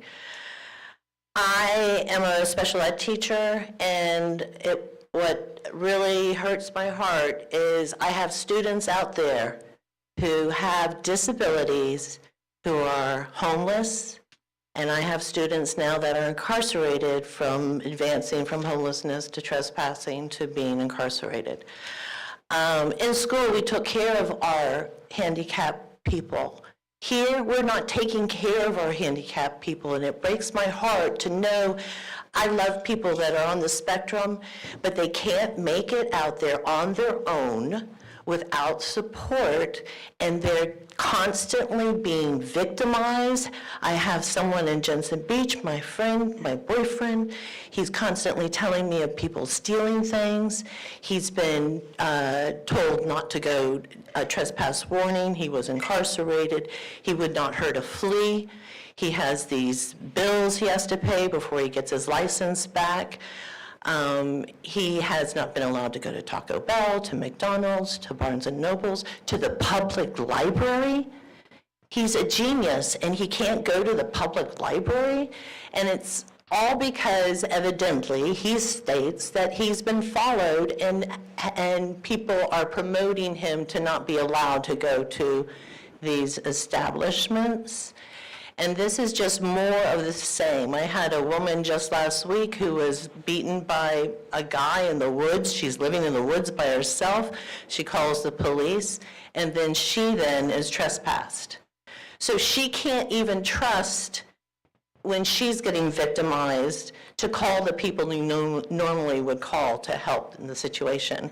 And with the House Bill 1365, the community is supposed to be doing something to help these people. We're supposed to have a shelter. We're supposed to have a camping area. I have women constantly ask me, where do I park? Where do I park? And I hate to tell them anywhere, because anywhere they park they can be subjected to someone knocking on their door at 2 a.m., someone wanting to know where their ID is, what is the story, what are you doing here, and it's more of people being harassed to where they can't even get a good night's sleep. And I don't know about you, but if I don't have a good night's sleep for a couple nights in a row, it makes me crazy. And these people are surviving on very little sleep, often very hungry, and looking for a way to make a life. And we're not giving it to them. We're beating them over the head. My husband has called it the whack-a-mole. You know, they poke their head out and they get whacked on top of the head, and then they go hide somewhere.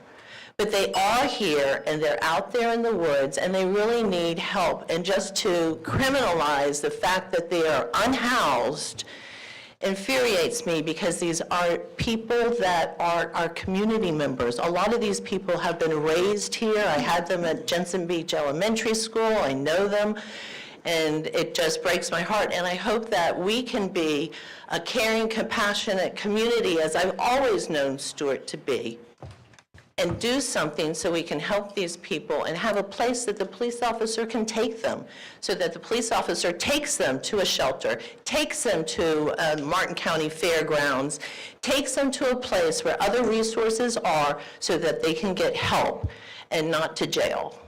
Thank you. Thank you. Althea Wiley.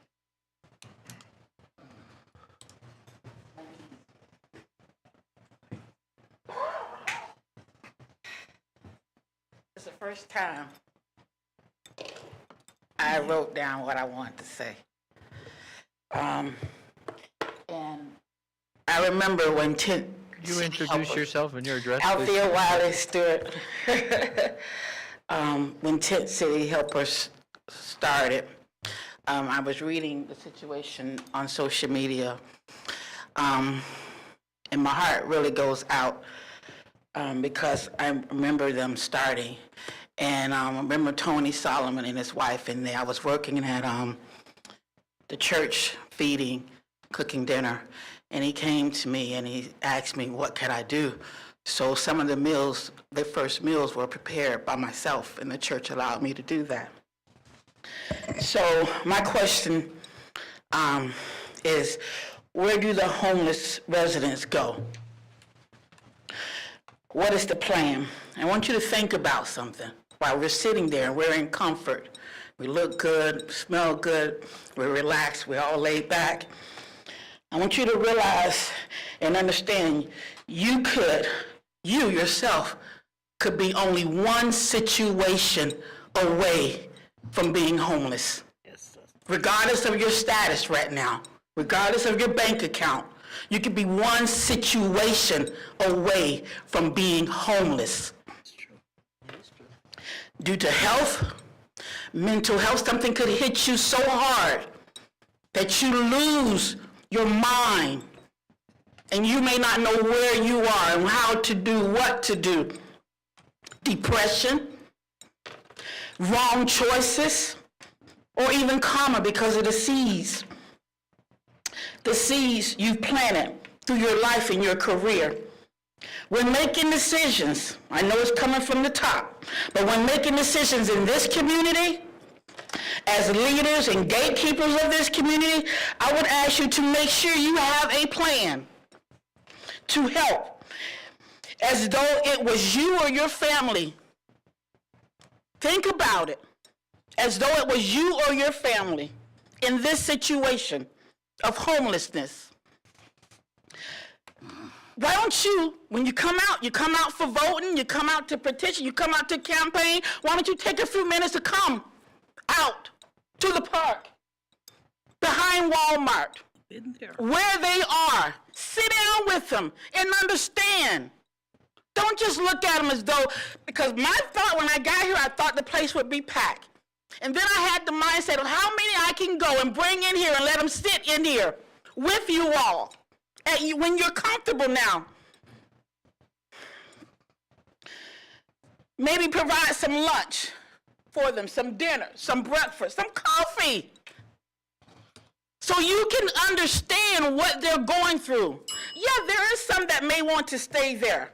No doubt, but there are some that are there because of situation. And I want you to remember, you're one situation away from being homeless. Yes, ma'am. Thank you, ma'am. Thank you, Ms. Wiley. Thank you out there. Thank you. Mayor Rich, I have no more public comment. Okay. Any additional comments or questions from the commission? So I know that Mr. Mortel and Mr. Baggett have already told us that this is just to create the appeal process on language that has been in the books forever. But it just seems like this alone has brought up this again to our city and the need in our city. I know that I've received emails from Mr. Chris England, who goes to St. Mary's and who has been providing food in Bruner Pond area and other places. And I'd like to set some time just to either have people come in and tell us what their needs are, what's going on in the community, and see if there's any way at all that we can provide some type of help. I know that Family Promise and some of the other churches, the Methodist Church and St. Mary's, I think they allow people to sleep overnight. They have arrangements that they've made on some of these properties where people can sleep overnight, and they have families that they rotate in these areas. I know that we don't have a social service ombudsman at the city, but if there is anything that we can do to work with these agencies, I've worked with Geraldine Brewer and other people. I've gone out in the woods. I've been out there. I haven't done it in a few years, probably because of COVID and other things.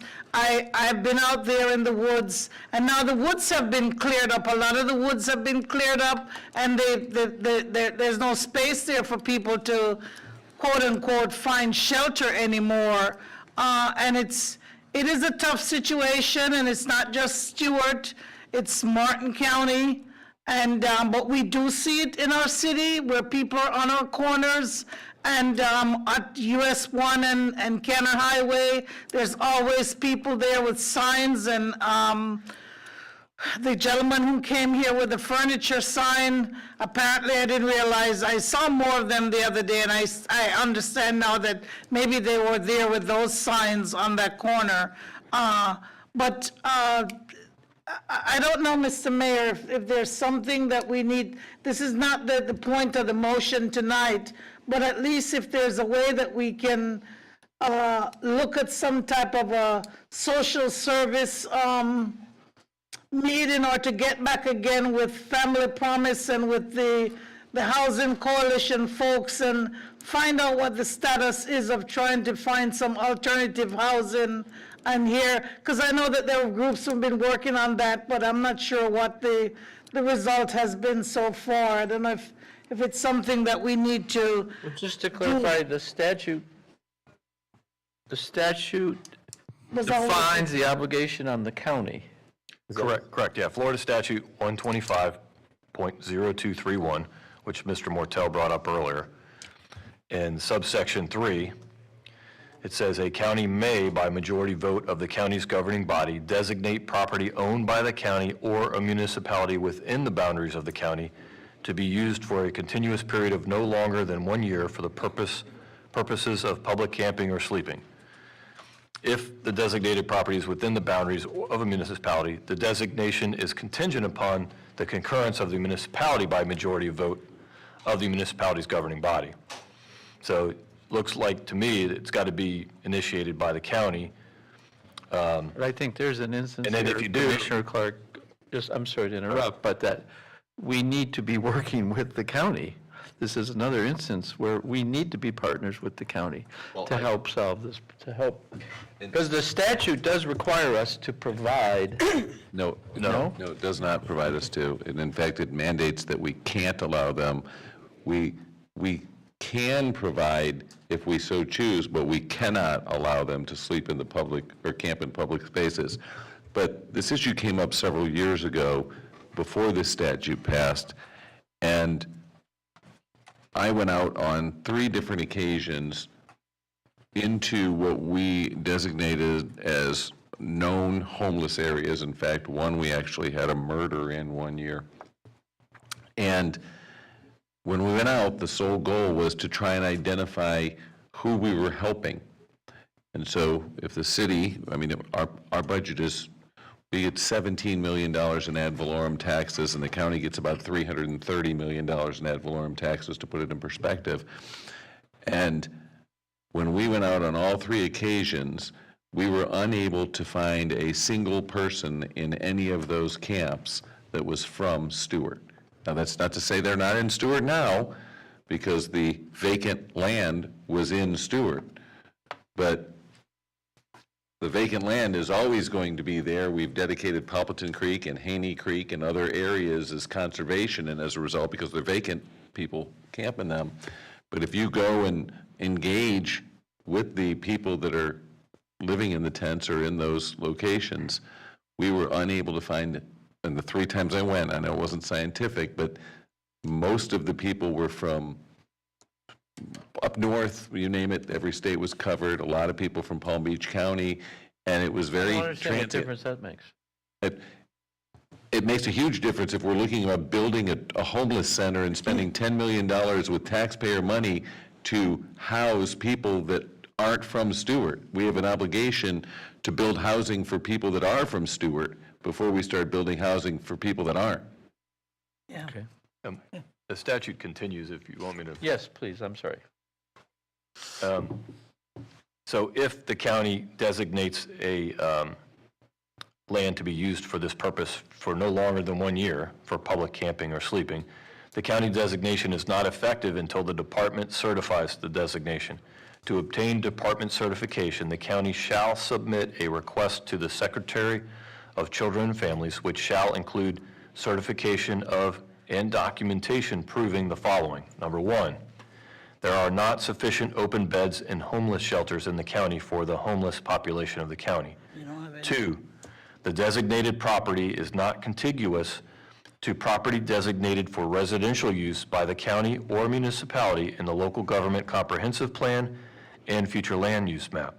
3, the designated property would not adversely and materially affect the property value or safety and security of other existing residential or commercial property in the county or municipality, and would not negatively affect the safety of children.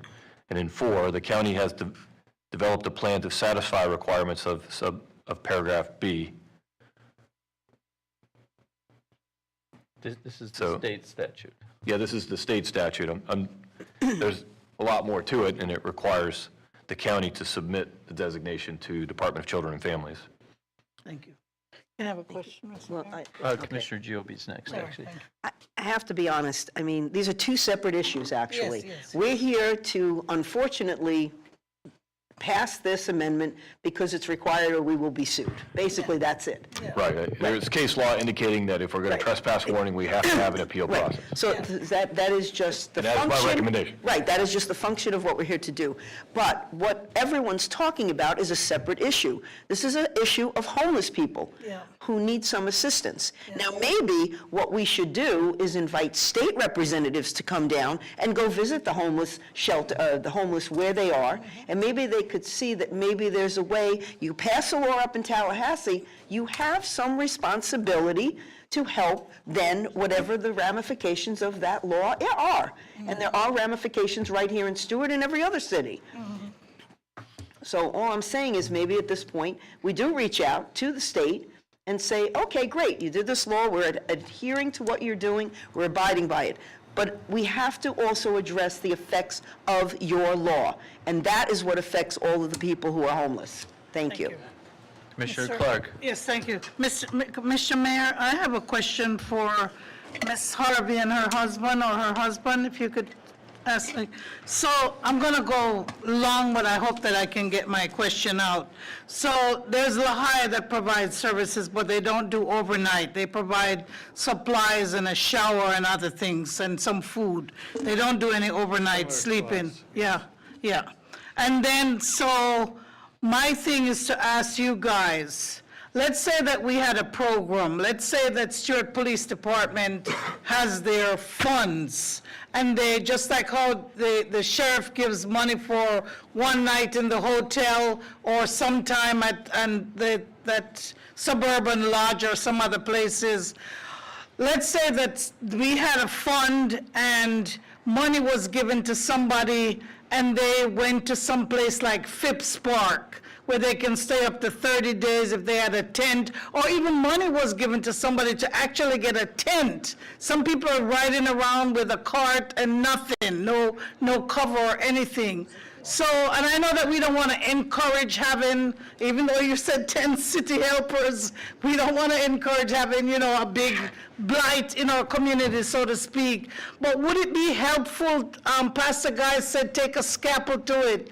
Would it be helpful if people, or the persons that provided, let's say like Phipps Park, if they were paid X amount of dollars for somebody to stay overnight, and that would at least keep that person safe off the street for a week or 3 or 4 days or whatever. What is it that's, and I know that this is not a seminar on how to help the homeless, but just give me one example of one little thing. So there are a couple of things. We've always advocated that there should be an area where people can camp legally. That's all they need. Yeah, okay, that's Phipps The county Park. has parks where you can camp, but you're limited to a week's stay. Oh, I at thought it that was 30 place. days. St. Lucie County has parks, the one on Savannah Road, same thing. You're limited to 2 weeks there and 3 weeks out of the year. So it's specifically designed to avoid people Continuing. to stay there, on some kind of term basis. We've also seen now Palm Beach County starting to buy old hotels and using those as shelters, Okay. long-term shelters in conjunction with agencies that run those, a church that would run those. Indian River County has approved several buses that have basically 10 or 15 Indian River. sleeping places in the buses, and they can park, and people can come and spend the night. And Mr. Harvey, could you also confirm that Indian River is the only county that has a homeless shelter? I know that DCF, we used to send our people up there. In Vero Beach, they have the Source. Yes. So we did a seminar with the Source on homelessness, and the director of the Source came to me and said, Martin County needs to figure it out. Because you're bringing your Martin County residents I used to send them up to there. their resource. Yes, I have. And we have a stance, it seems like, here in Martin County. We don't want it here, so we're going to send it to somewhere else. And it's just irresponsible on our part to not provide something here, because these people live here, and I don't know how long ago you went back in the woods, but I'm back in the woods every Monday, and these are the people that live here. Once out of maybe 50, 60 people, we get someone just passing through. Fair enough, whatever. But these are not illegal aliens. They're not people from other states. They're people that live here that I was their teacher, some of them. So, yeah, it needs to be something here. And the source is in Vero, and they are wondering why Martin County isn't doing anything. Thank you. I'm going to take this up with Commissioner Campy and some other people from the county, and I'm hoping that we can follow up on this, both from a city perspective as well as a county.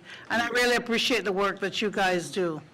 Ms. Clark, can I just ask a quick question about this ordinance? Certainly. It talks about a 1-year trespass on the property. Now, I don't understand how that. That's not actually being adopted tonight. Okay. The only thing that was being adopted tonight was the appeal portion. The rest has been in the books since 1995, I think. But, I mean, you're welcome to ask the question. Well, I mean, I can understand like a person may sleep on Memorial Park overnight or Flagler Park and get trespassed, but they should still be able to access a bathroom in the middle of the day or go to the green market if they need to buy food, or in our case. And for what that's it's where- worth, let's put this in perspective. We've never trespassed anyone. I know, And we've that's had this about book to on our books for, no, we've had it on our books for 30 years. Yeah. We are following the state law because we have to document it. This is giving an appeal process. This is giving more due process and more rights to the people that are engaging with our police officers. It's still my hope that our police officers act the exact same way they've always acted, which is very professionally, and just explain to them that they can't stay, and they write it down to document it. I agree with you guys. There's no benefit in arresting a homeless person and putting them in jail and making them lose what little they have left in their, by way of possessions because And they dignity. lose it.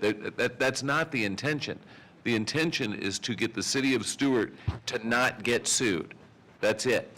So we're not planning on going to war with anybody homeless or change any behavior that's already been in place, because it's simply not the desire to do that. We just want to make sure we're complying with the state law so that some random resident doesn't just sue us for the sport of it. And unfortunately, that's a thing. Yep. The result that, and the chief has already mentioned that, is that they will be issuing more trespasses notices to City of Stuart residents. That's probably true. But they need to be documented. That's the reason for issuing the trespass. We need to document, or the city could be sued, and then, of course. A year of not being able to go where you're used to living. That's tough. I'm not That's- saying I don't That's a agree good with the point. law, we just. That's a good point. Yes. To understand the problem is not to solve the problem.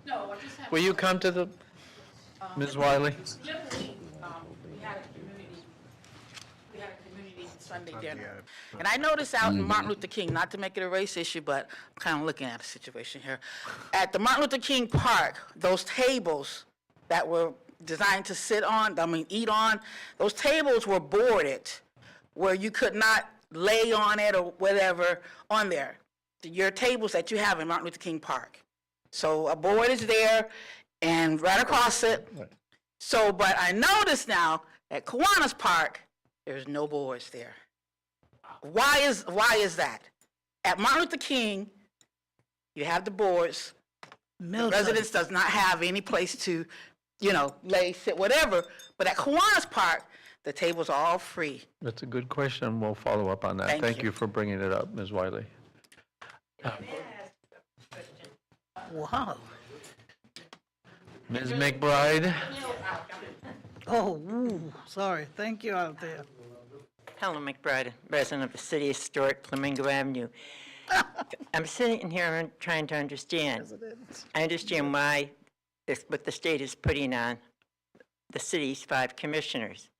And I appreciate these people, what they're doing, they're cheering all of them, because I consider him a good friend.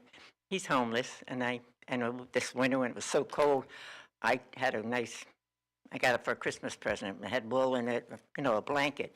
And I washed it and gave it to him, trying to keep him warm in that. But this seems to me to be a county's problem. The county has to build something. Now, we're saying affordable homes. Well, I was listening to your city manager saying rent is $2,100 for a one-room apartment a month.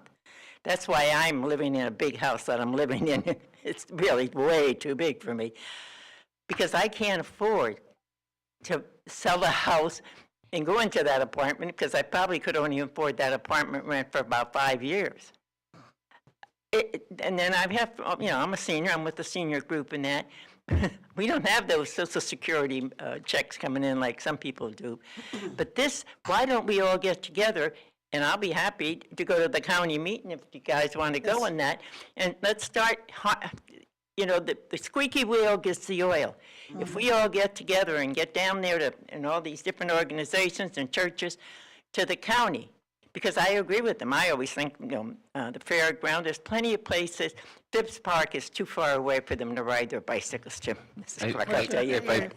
I know we probably need to wrap this up at some point, but it also says the designated property would not adversely or materially affect the property value of any existing residential or commercial property in the county. Oh. And what they found is that every single time they try to identify a site, all of the not in my backyards say they're going to violate that statute criteria and that they're going to get sued. So I'm not blaming the county either. No, It is a very I didn't know restrictive that. I law. didn't hear that part. Yeah, that's another. Right. But it's like putting the boards on the Martin Luther King park table, because I've been over there to parties, and I haven't been in a long time, but why is it there in even at Flagler's Park? It's a picnic table. And we need a better equipment, play equipment in Martin Luther King's Park. Okay, thank you, Helen. Thank you, Helen. Okay. Okay, sir. We're never going to leave. We have a bus to Jensen Beach. Ms. McBride, you need to fill out a green card. I did. I already did. Whoever asked that. I know this is not the forum for that. You're here to make an amend on trespassing, but there has to be one. Now, I know of you, since I've been in Florida, no disrespect to Mr. Mortel, the reason you did not see Martin County residents when you went in the woods because they saw you coming. No, I spoke to residents. Well, I'm in the woods. I'm in the trenches. Let's just let If him you speak, ever- Mr. This is for Martel. you, Laura. And I have one for you. If you ever want to find out how we went from 65 to 5, Okay, that's a Okay. good discussion to have. You too. Thank you for Thank waiting. you. Thank you. Thank you. Unfortunately, homelessness is not a race issue. Yes, thank you, Pastor Guy. It's all ethnicities, all races suffer from homelessness. Stop where you're at. So, You know how to stop racism? Stop talking about it. any other comments or questions from the commissioners? Roll call, please. Commissioner Giobi? Yes. Commissioner Clark? Yes. Commissioner Reed? Yes. Mayor Rich? Yes. And Vice Mayor Collins? Yes. Motion passes. Seeing no other items for our consideration, the meeting is adjourned. Thank you all.